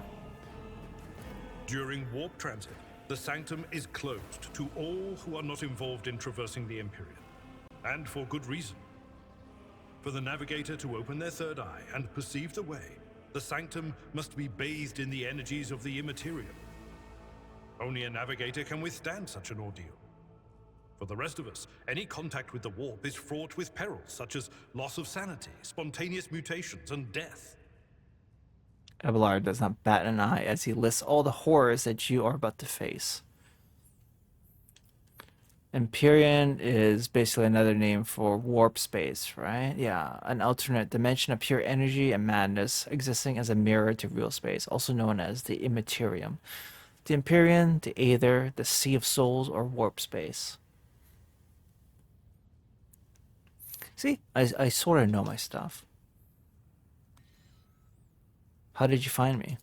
You sent me a Vox message. Specifically, a Voxcast on the officer's frequency, which I had the good fortune to receive. You mean to say you did no such thing? Nuh-uh, that wasn't me. I think the Warrant Sentinel may have sent that message. It appeared when I opened the chamber.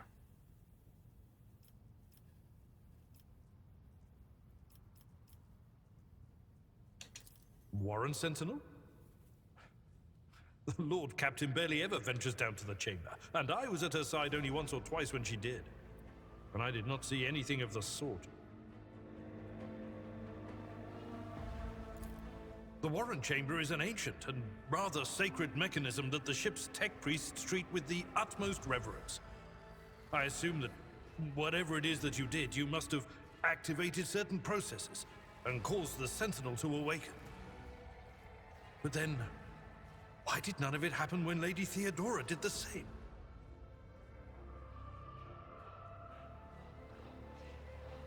That's an interesting question. What exactly has gone wrong with the translation? I am no helmsman. Oh, God Emperor preserve me, navigator. However, I have spent my entire life aboard void ships equipped with warp drives, and I know that portents such as these do not bode well. It could be that the Geller field has faltered. Perhaps the navigator was struck down by warp corruption and is fighting for the last shreds of his humanity as we speak. If we get thrown off course, we will be forever lost in the war.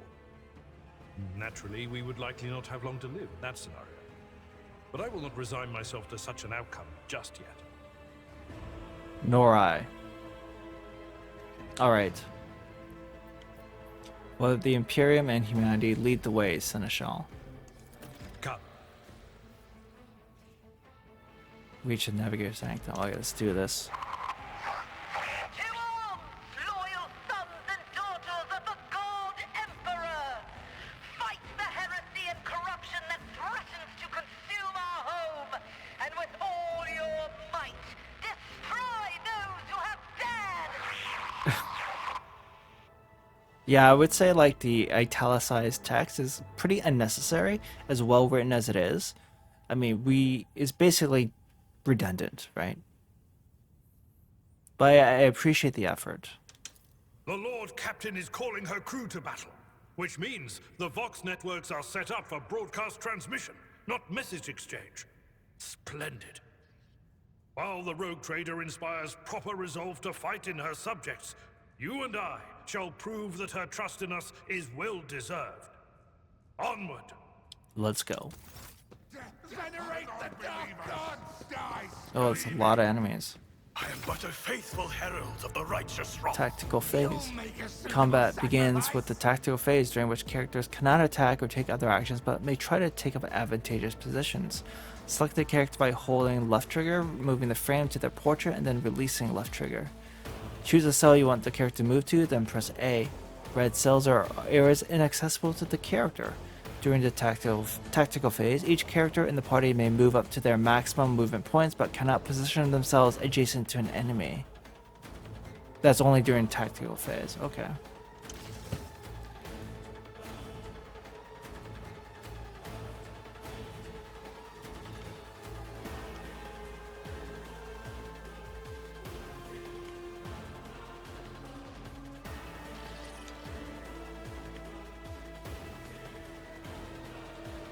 So, everyone, okay, we have melee guys. Everyone's melee. If we don't mind, I'm gonna go for the unarmored, the guys that look like they're wearing the least amount of armor, and go for them first.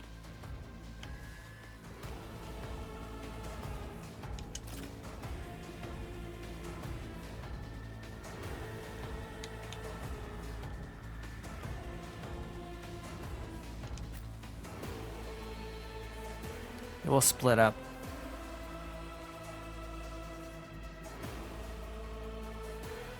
Or we're gonna fight side by side as well. Yeah, we can do that. Back to back sort of thing. Let's start. Chaos guides me. Gah! Death to non-believers. Ah! I serve the ruinous powers. Through pain and hardship, we prove our devotion. I've suffered worse. Abilities. The combat abilities of characters differ depending on their archetype. Available abilities are located at the bottom of the screen on the abilities panel. To read the full description of the ability, activate the abilities panel by pressing Y, select the ability, and then hold right stick to open its complete description. A single press of right stick brings up a quick preview of the description. Press A on the icon to use the ability. Before the ability is used, you will get to review its estimated outcome while targeting a character or an area of your choosing. You will also see the ability's area effect, and each character in this area will have a number displayed over them denoting the probability of being successfully affected. If the ability's effect is guaranteed to work, the ability's icon is displayed instead of a number. When you are ready to use the ability, press A again to confirm your choice. During your adventures, your characters will gain new abilities and talents as their power grows. You can view the full list of available abilities and talents on the Features tab in the character menu, which can be opened from Quick Access right trigger.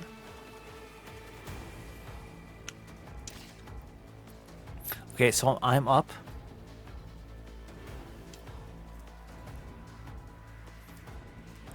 Charge. First creature along 6 cell line, cooldown 1.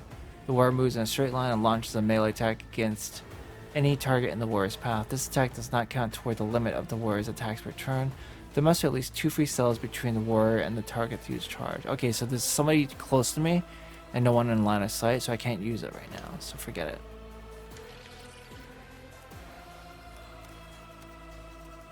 I can hold it down for... It's pretty much the same description as the quick description, right?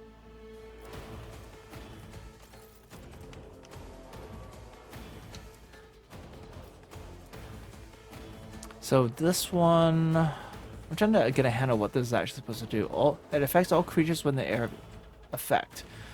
Navy officer grants the braced effect to each ally, including themselves in a 5-cell radius. The effect lasts for 1 round. The Navy officer gains +1 charge of this ability at the start of the combat, when their wounds drop below 50% for the first time in combat. Each time an ally falls unconscious for the first time in combat.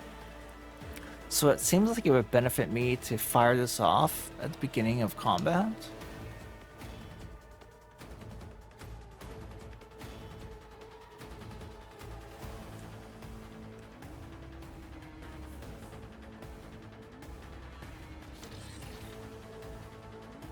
It doesn't count as an attack, does it? Let's attack first, and then we'll try to activate the brace. Oh, wait, I have to select the weapon.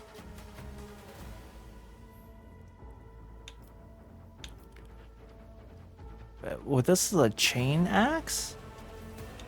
I thought I only had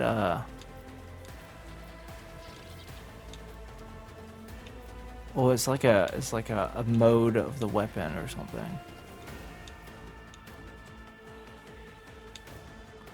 I don't quite understand. 75% chance to hit. The Emperor, your corrupt way. Oh, he's so dead. You. Yeah, I can't move once I've attacked, so it's best to move first if I can.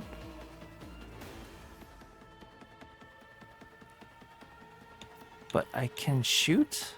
No, I can't even shoot. I don't have enough AP.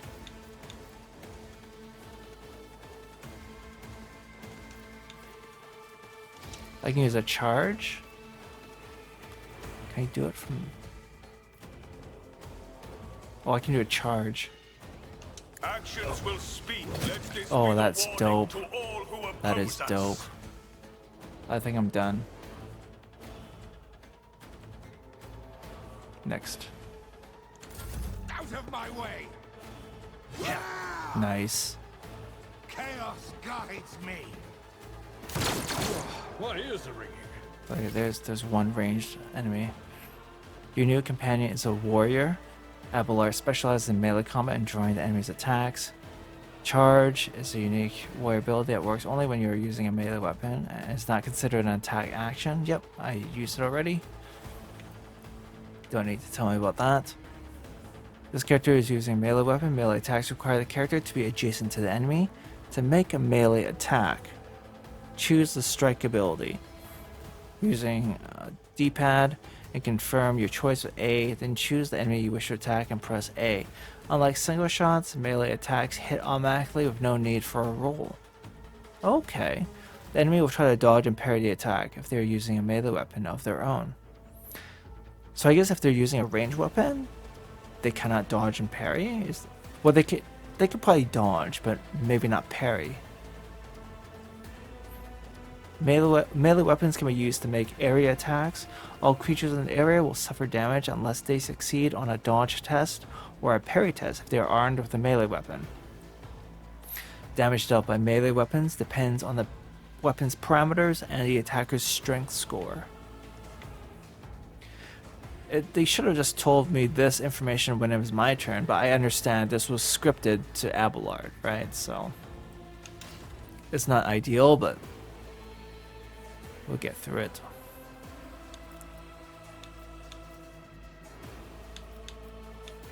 Like 2 types of attack. This is like a big meaty swing. Let's see what the weaker swing is like. Who is more dangerous? 80%. 8 to 11. That's the damage, I assume.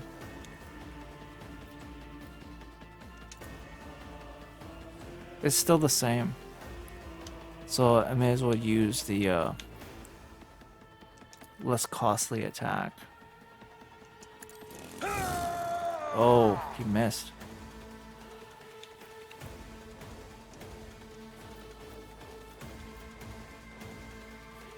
Oh, that sucks.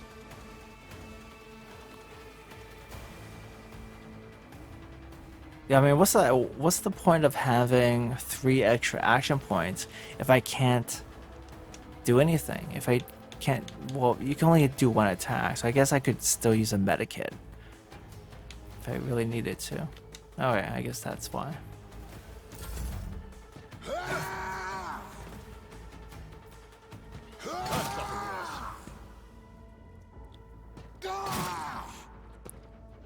Okay, Abelard's gonna need some help soon.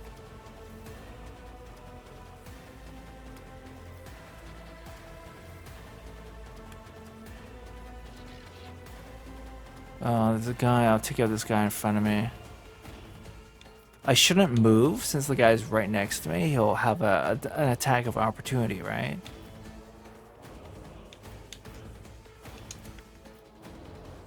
$75 chance, 6 to 8 damage. It's the same. Yeah, I'll try using this attack. It's like it's turning my axe into a chain axe, looks like. I'll attack this guy in the robes in front of me. I will not. He's dead. And now I'm gonna take care of the range unit here. Yeah, I think. Well, I'm not gonna kill him, but I can kill this guy if I charge into him. Why don't I do that first? I'll kill this guy, and I'll charge into the pistol enemy next.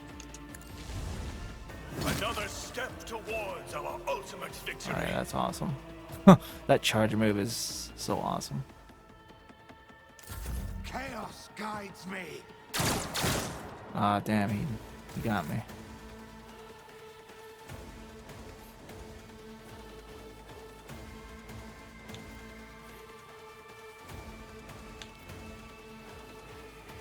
I do a meaty swing this time.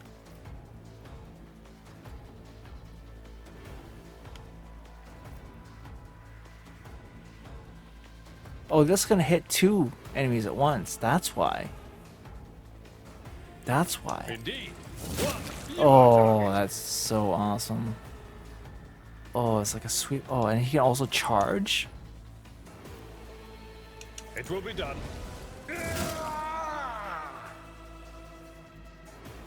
Okay, and that's everything he can do this turn. Movement and attack. The order in which actions are taken in combat matters. Your character can only move around the battlefield before they take an attack action. Once a character attacks, they lose their remaining movement points, unable to move until the start of their next turn. There is a way around this, however, if, for example, the character has some way of gaining movement points after attacking. Yeah, that's very important to know.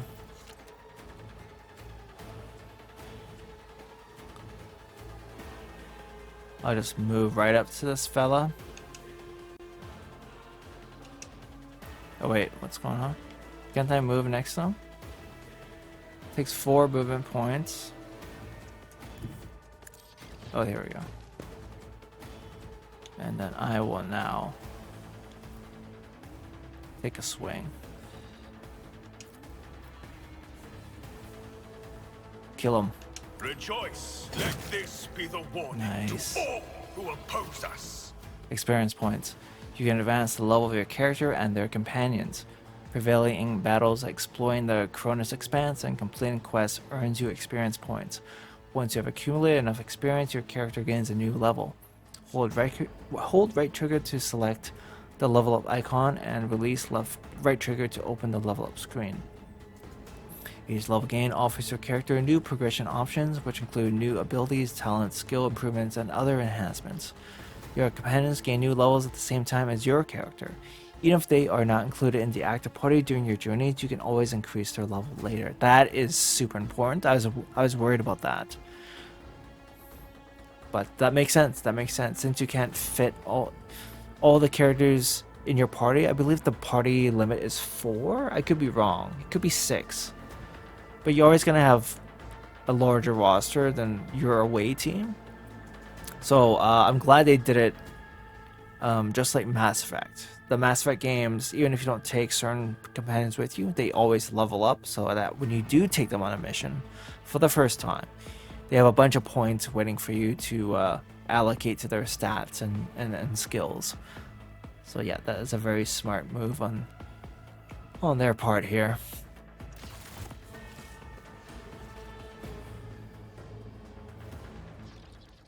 Okay, well, let's level up and see how things look. Let the faith guide my path to glory. Before I level up, I'm going to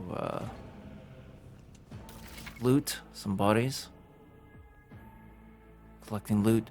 Defeated enemies have no further need for their former belongings, but you can discover valuable trophies among them. Approach a defeated enemy and press A to inspect what is left of them. Trophies on the right side of the trophy window go to your inventory. Such items can be used or equipped by your characters. Trophies on the left are packed up as cargo and sent to your ship, which can later be used to trade with various factions. You can move trophies manually from one side of the window to the other. To do this, select the trophy and press A. Alternatively, you can mass transfer all trophies to the cargo. Press left bumper, or inventory, press right bumper section of the trophy window, or vice versa. Hold X to transfer the trophies from both sides of the trophy window to the corresponding windows.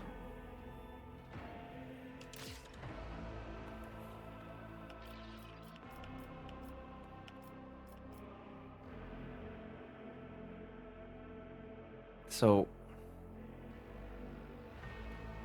collect all. We are bound by the blood of martyrs.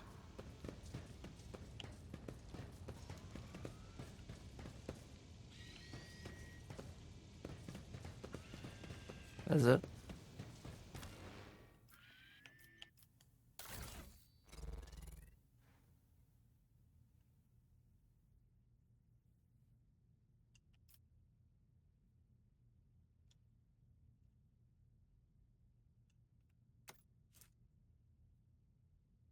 Oh, I got a sword now. Oh, the sword does more damage. Primitive sword. Sword nonetheless. I do prefer swords. Okay, so the advantage of using an axe is that there's 10% more armor penetration at the cost of doing 1 to 2 points less damage. Like 2 points less maximum damage, and 1 point less on the minimum damage. Axe can cause bleeding.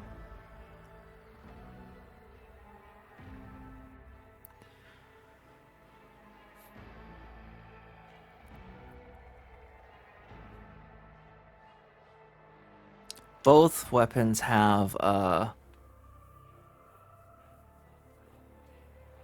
multi-target attack. Axe has swing, while the sword has cleave. Axe has an additional attack called sweep. Axes have a special attack that inflicts bleeding. Meanwhile, swords can parry. Plus 10% parry. Minus 10 to enemy weapon skill when hit.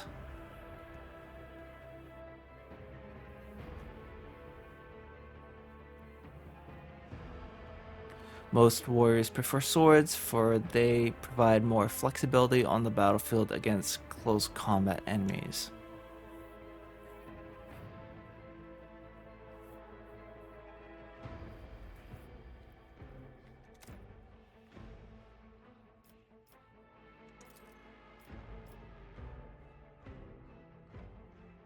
I can do both. I can maybe have an axe on the offhand.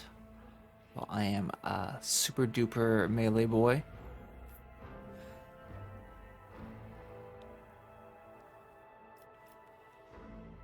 I'm really looking forward to getting a shield if these are available. If shields are available in this game.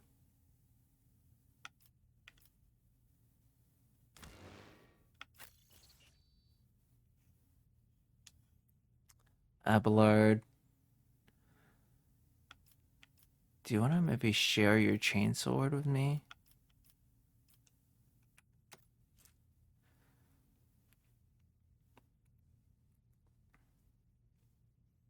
Chainswords are very similar to swords. They have better armor penetration. They do a little bit more minimum damage. They can also parry. Yeah, they're quite similar though to regular swords.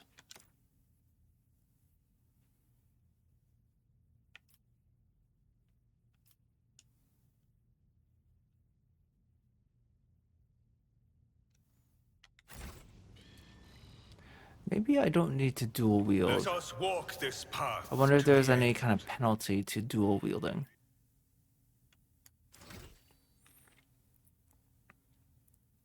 Time to level up.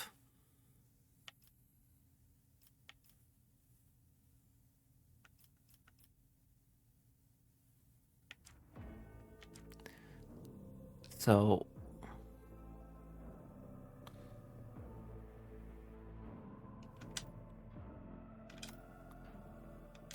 how do I go about leveling up?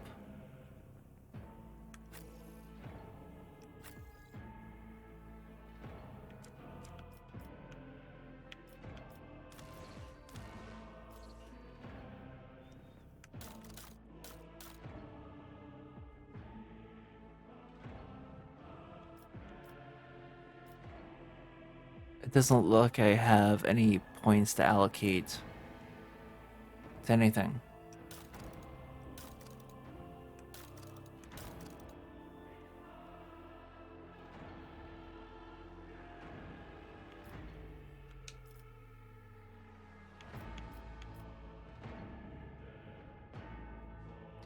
It says round 1 ranks available. Okay, so I can level up something.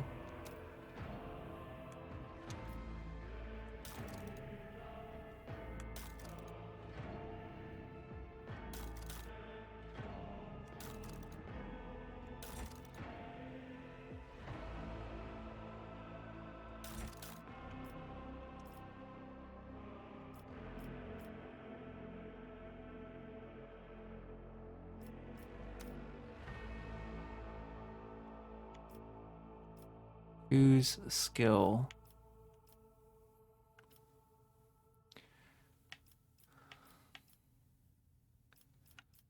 Athletics, maybe?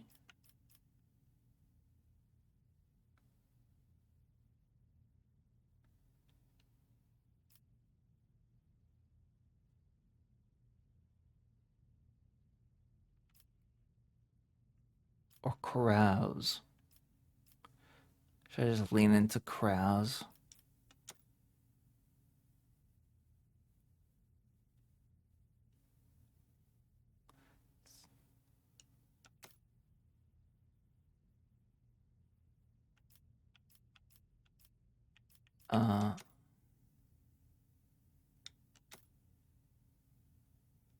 So I can just apply now.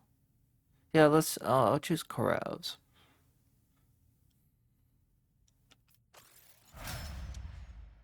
Okay, there we go. So I'm officially level 2.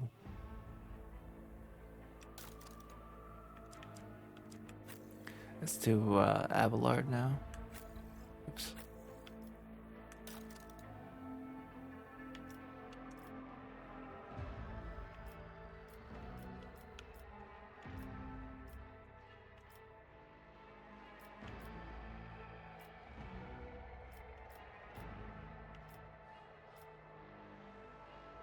He's already pretty tough on with 16 carouse. put into athletics.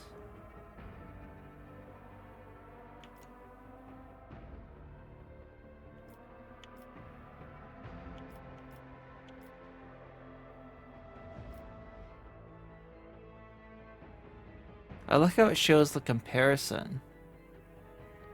It shows what what's my stat is, what my value is for the same stat. I mean,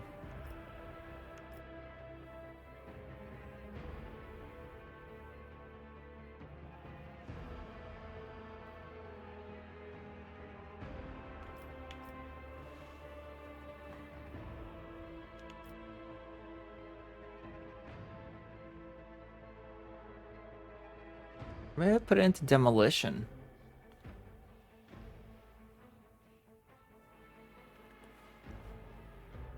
Sure. It's more of a utility. More skills on some kind of secondary skills.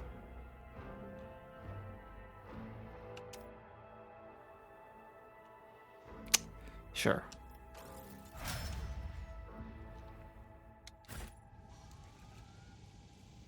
All right. We shall reclaim what is rightfully ours. What is next?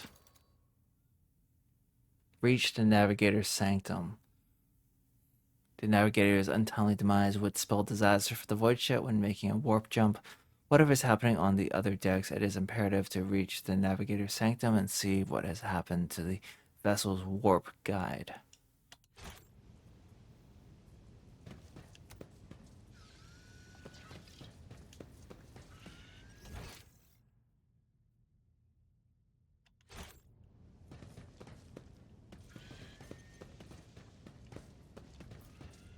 Here we go. Zone map. Here's a diagram of your void ship. It consists of several parts between which you can travel. Some parts are not yet available, but over time your character will gain access to them. Use right stick or D-pad to select the compartment you wish to go to and press A.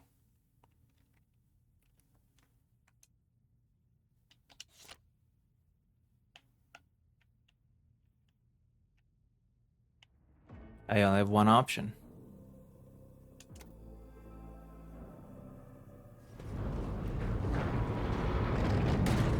I appreciate the autosave.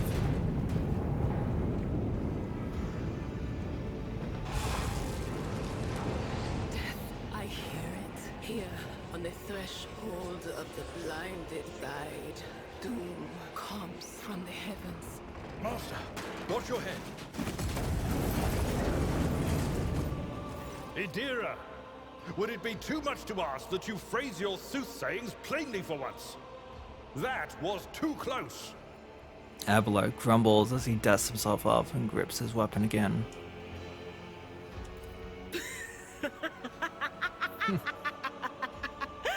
Sorry, old man. Their voices are so loud I can't even hear myself. They shriek, they sing, they... Oh, Abelard, how they sing.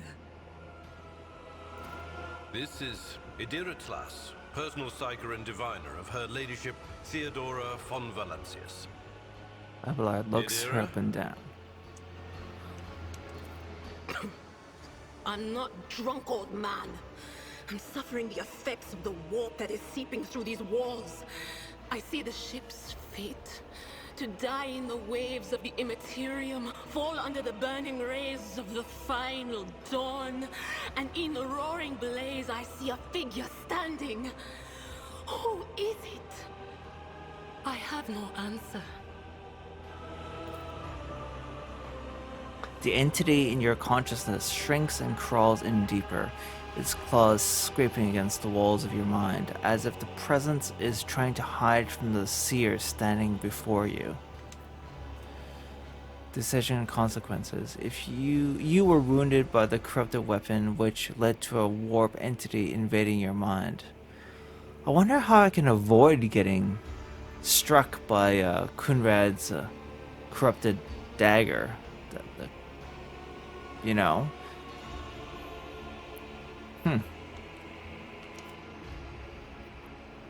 A diviner, are you? What are you doing here?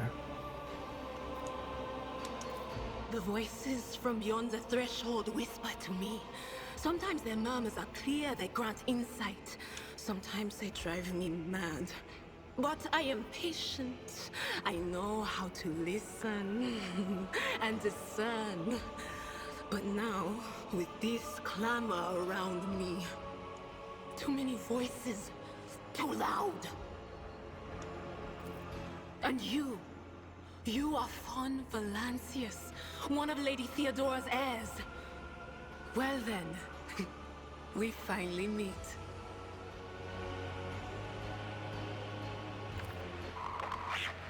Officer's frequency. To all who can hear me, those with a weapon in their hands are to gather on the officer's deck at once. I repeat, gather on the officer's deck at once and prepare to launch a counterattack. You hear a few clicks from the relays on the servo scope, which has followed you all the way here, and Theodora's scrambled words give way to a voice vaguely familiar to you. That's Edelthrat. Oh, Emperor's Providence. The other heir lives as well. Quickly, we must head to... Not so fast, old man. If we drown in the warp, Lady Theodora's heirs won't be any good to us. If Edelthrat's like me and hasn't yet surrendered his mind or body to the mercy of the warp, then he can still hold on a little longer without us. Blast it. You're right. First, we need to deal with what is happening here. Abelard spits out a florid curse. How do you know who I am? What are you doing here? How do you know who I am? What? You think Lady Theodora didn't ask me to peek into the darkness behind the backs of those she sees as her prospective heirs? I have seen you. I have seen the footsteps of your past and the wounds of your heart. The seer's words bring back a wave of memories of the bitter, humiliating moments of your greatest shame. Something sour rushes to your tongue, and your head is clouded with a sickening sense of your own worthlessness.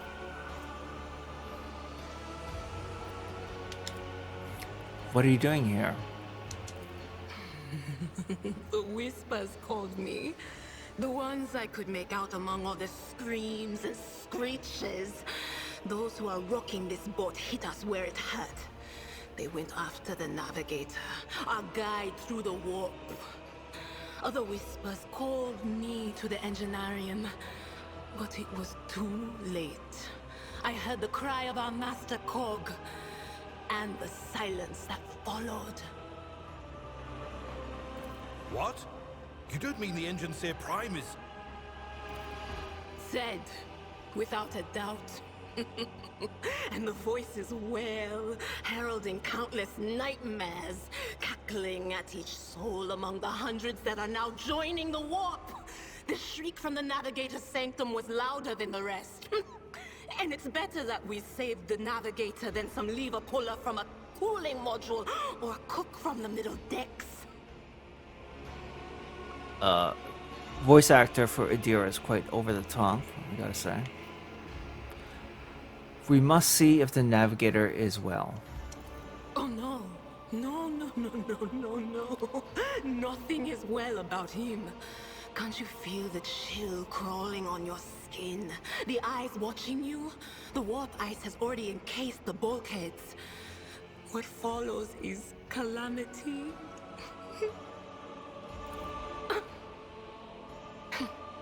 But we're not just going to stand here and take it, are we? The state of things in here suggests there's a navigator around. Maybe one who's crippled or at death's door, but still kicking. And since our skin hasn't peeled off our faces just yet, his third eye must be closed. At worst, it's a little roughed up.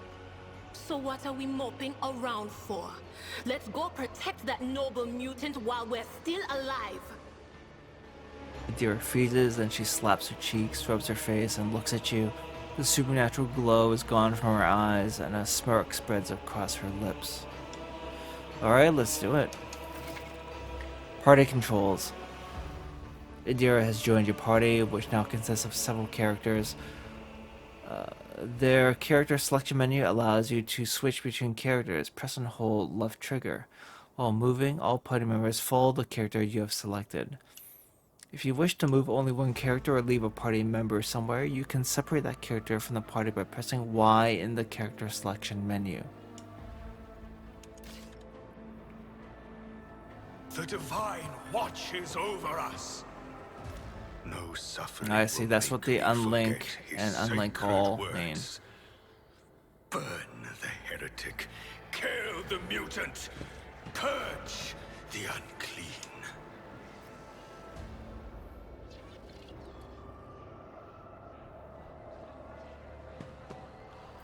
So...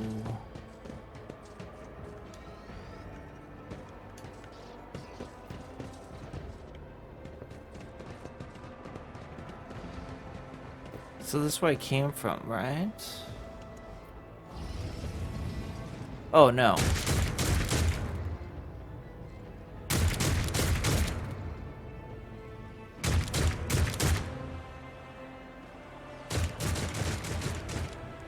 Where should I go?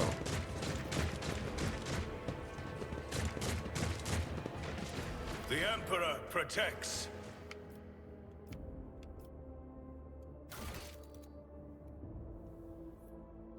So we're going to protect the navigator.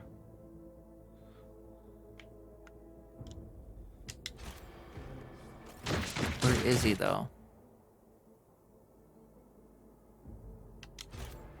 Let the faith guide my path to glory.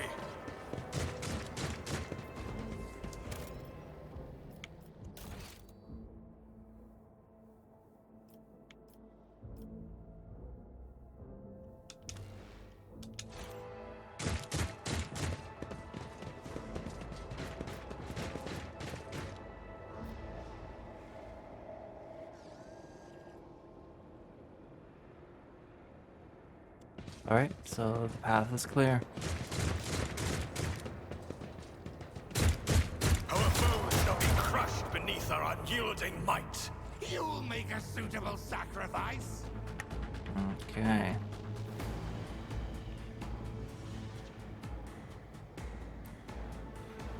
Give me a second. Back.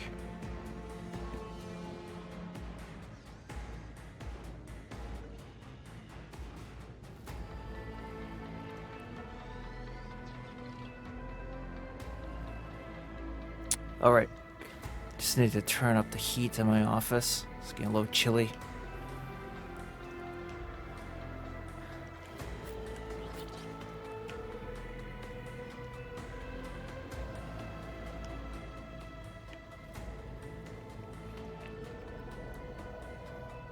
We should make for the guy, the psyker, as quickly as possible.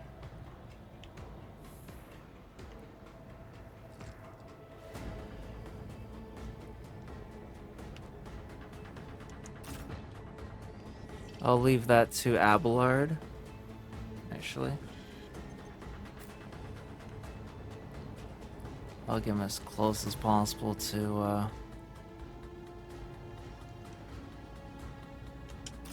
the psyker. And Idira, I'll plant. I'll have her take care of some of the guys on the right side here.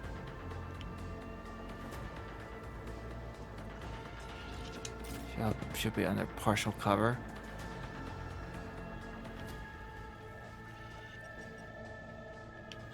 I can't move her over here now. Path is blocked.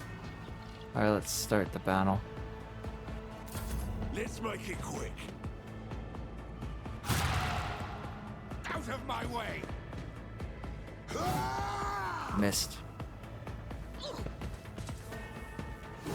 Missed. Idira's abilities. Idira is a psyker and an operative. As an operative, she can study opponents and identify their weaknesses, and her psyker abilities allow her to deal damage to them. Analyze enemies is an operative ability which applies the exploit effect to all enemies within the operative's line of sight. at the start of each of the operative's turns. The operative can also use this ability against a specific enemy to inflict several stacks of this effect. The higher the operative's intelligence bonus is, the more exploit stacks will be inflicted. Whenever the operative hits a target with an exploit applied to them, the attack deals additional damage. The amount of extra damage depends on the target's number of exploit stacks and the operative's perception. Expose Weakness is an operative ability which they can use against a single enemy who is under the exploit effect. This ability reduces the enemy's dodge, parry, and armor. The amount of reduction depends on the number of active exploits on the enemy and the operative's perception.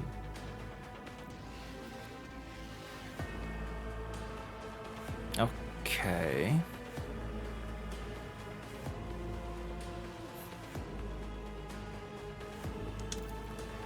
Idir is armed with a special staff that allows the Psyker to unleash psychic powers against enemies. In the future, you will encounter staves that only a Psyker versed in a certain discipline can use. For example, you might find a staff that lets a Psyker use Inferno, but to do so, they must first have the Pyromancy Psychic discipline learned. And Adira goes first.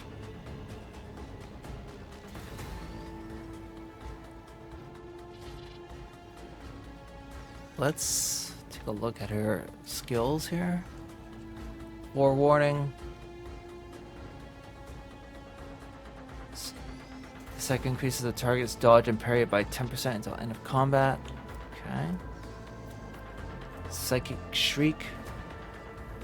Deals 7 to 16 damage to the target. One creature within a 12 cell radius. Analyze enemies. One enemy creature, unlimited range. The outer targets one enemy within line of sight. That target immediately gains +2 exploits. Can I use this on the enemy Psyker? If I can still see him, I might need to move, but let's see. It's a sharpshooter. Where's the enemy Psyker?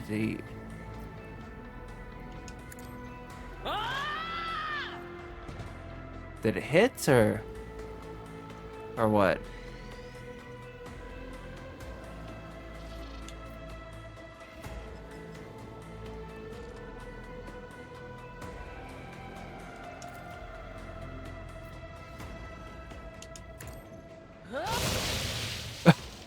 Fantastic.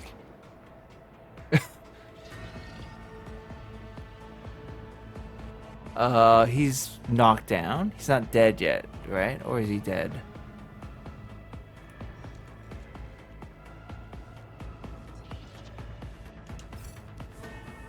Not improvement points. I just wanted to see the status of the enemy. Oh, he's dead. 0 out of 25. He is dead. Okay, so Idira's turn is done.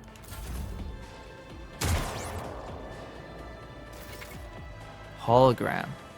You can use the hologram to gauge the effectiveness of your intended action in combat before taking them. Select a cell on the battlefield and press A to place the character's hologram there. Select an ability or a single shot attack to see the expected outcome. The action will be displayed as a view from the hologram's location to let you assess whether you have picked an effective position for the action you are planning to take. The hologram also lets you see if the enemy will be within your line of sight after you move to the selected cell. Oh. Press A again to confirm your choice and execute the selected action. Press B to cancel it. Okay, I guess the first step is to select a cell. Do I need to hold down A?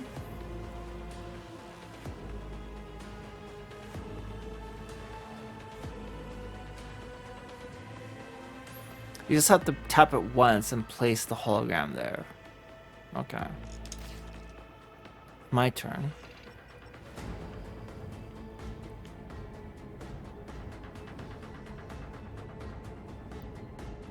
Well, I have a guy right in front of me that I need to take care of, so I'll just do that first. Use a single target attack.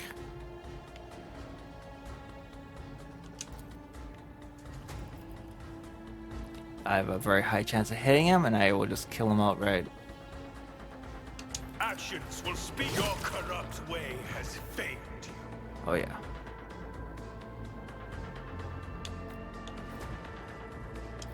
I can use a charge.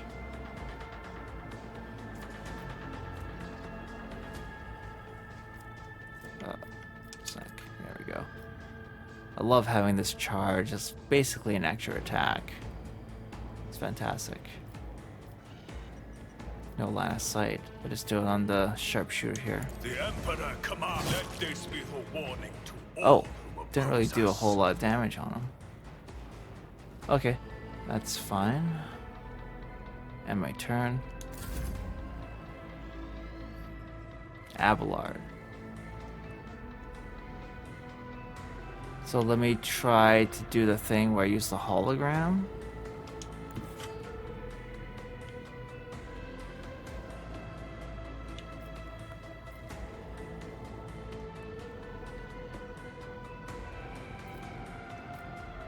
Psyker. Oh, I see. I see.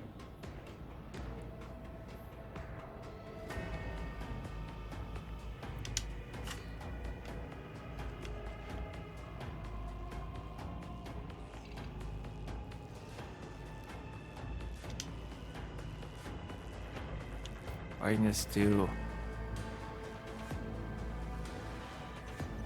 I try and finish. Take out this guy first. You know what? Let's prioritize the Psyker.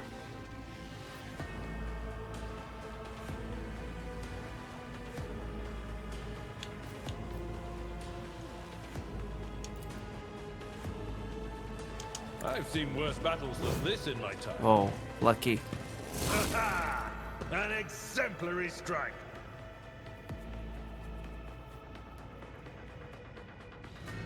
And since I can, I'll do a charge right back at the guy who tried to take a swipe at me from I'm not behind. interested. Oh, it's too close. Okay, never mind. Never mind. I guess I'll have to end my turn. Hold on. Reduce to dust. Oh, he tried to move. So I got attack of opportunity.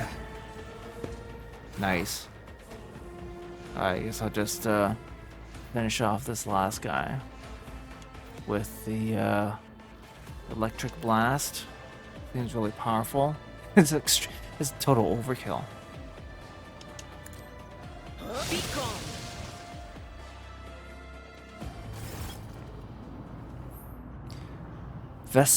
Vespiatus. The creature in the chair appears as if it has become one with its throne. You see pink, parchment-like skin stretched between the seat and the limbs that have too many joints for a normal human being. The navigator is breathing heavily, the air whistling as it exits through the two dark gill-like slits on its cheeks. The creature's eyes are shut, the two ordinary eyes as well as the third one that sits in the center of its forehead. I believe Master Vespider still lives. Well, the servants are dead, but the chamber, thank the Emperor, is still sealed from the warp.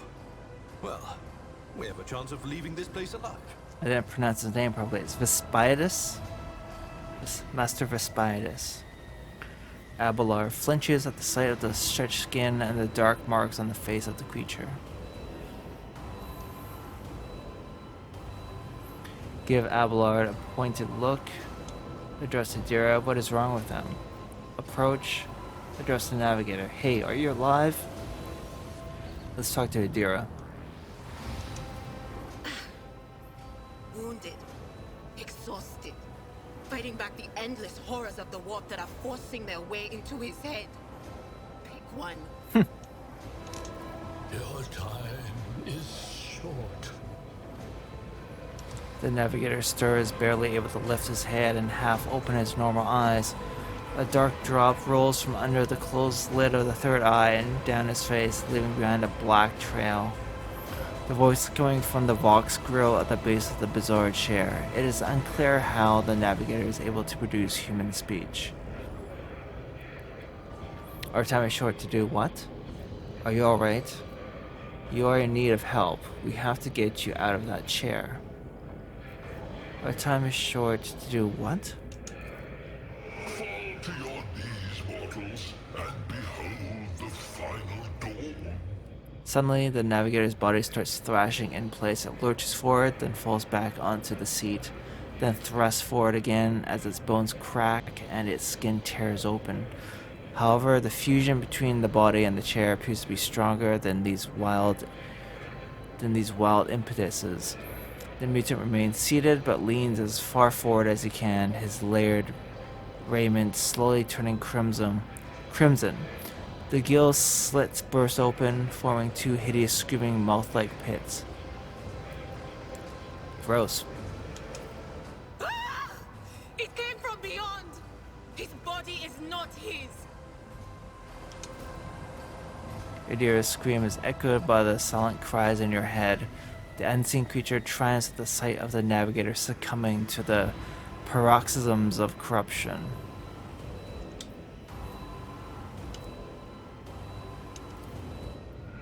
Its march thunders under the burden of hopes. Unseal your hearts, and I will flood your souls with myriads of words and meanings, each one a portent of salvation within me. The navigator continues to convulse violently in his seat, shrieking and cackling, but then his fit stops abruptly. His face is drenched in black and crimson. The dark ooze from under his third eyelid has turned from a trickle into a stream mixed with the blood coming out of his nose, and there is purplish swelling around the eye. Run. Flee from this place while I still have the strength. I can contain the intrusion, but not for long. We must begin the translation. Leave the ward. But it can't be done without the Master Helmsman's help. Who torments you? I want to help you. Tell me how. I cannot bear to see his agony any longer. I would rather put an end to it. Address Abelard. The navigator is still alive, but barely so. What do we do now?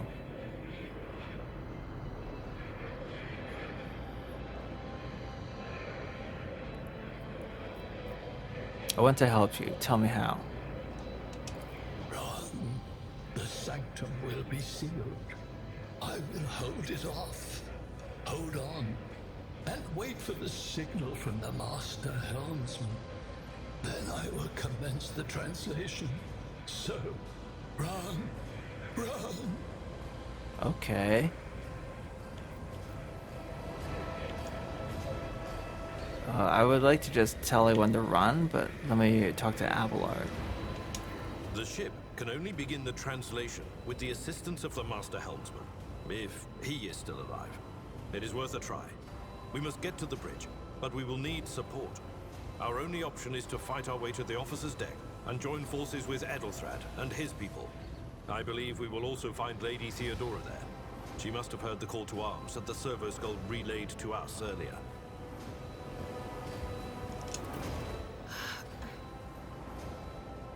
Okay. Good luck. Despite us. Thank you. Idira reaches her hand out toward the navigator, but pulls it back at the last moment. The navigator does not give her response. Black tears mixed with blood are streaming from under the closed eyelids, and the vox at the base of the chair is bellowing out static interspersed with distant echoes of otherworldly laughter.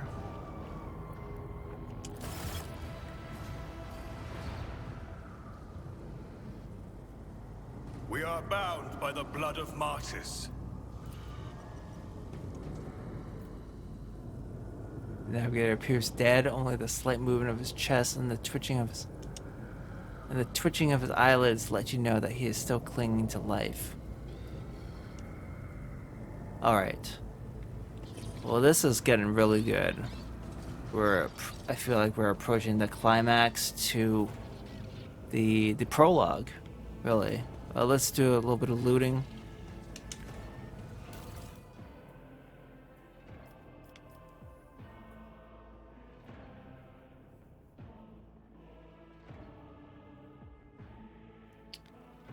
Let's add this.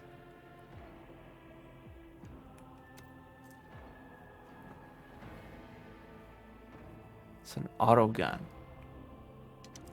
Let's add to cargo.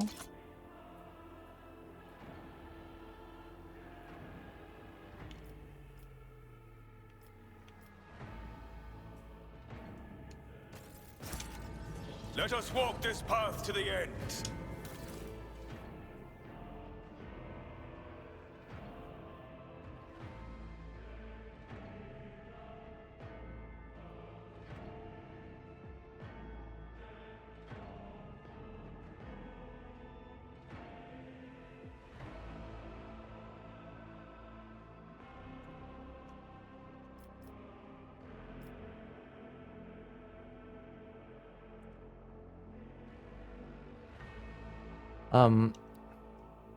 Okay, I gotta say this is a little bit confusing. I'm just happy with everything going into my inventory. I can just hit collect all, right? But I can just...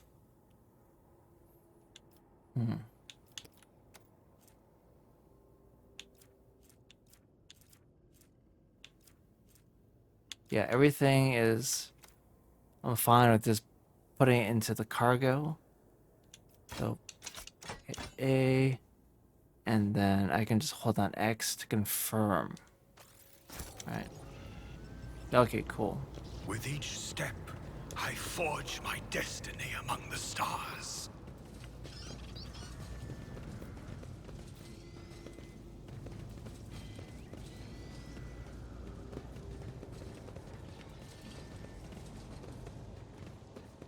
Where do I go next? Okay, looks like I just leave this chamber, and then I'll start heading towards... Yes. How may I serve the dynasty? Heading towards the where I need to go, the upper deck, right?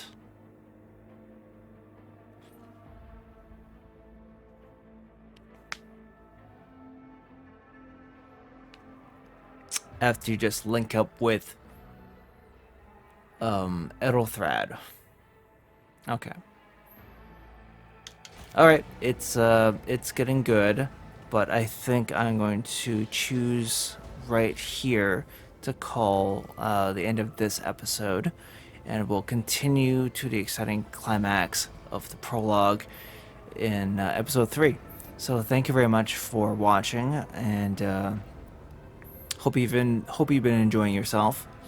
I am having a pretty good time so far. I know it's just very early going, and it's I'm essentially been beating up on glorified punching bags in terms of combat, but I'm just liking how everything's laid out. I'm liking the dialogue, I'm liking the writing. Everything is really good so far. So yep, I'll just call it here, and we'll continue this next time. Thank you again. Take care, and I'll see you in the next video.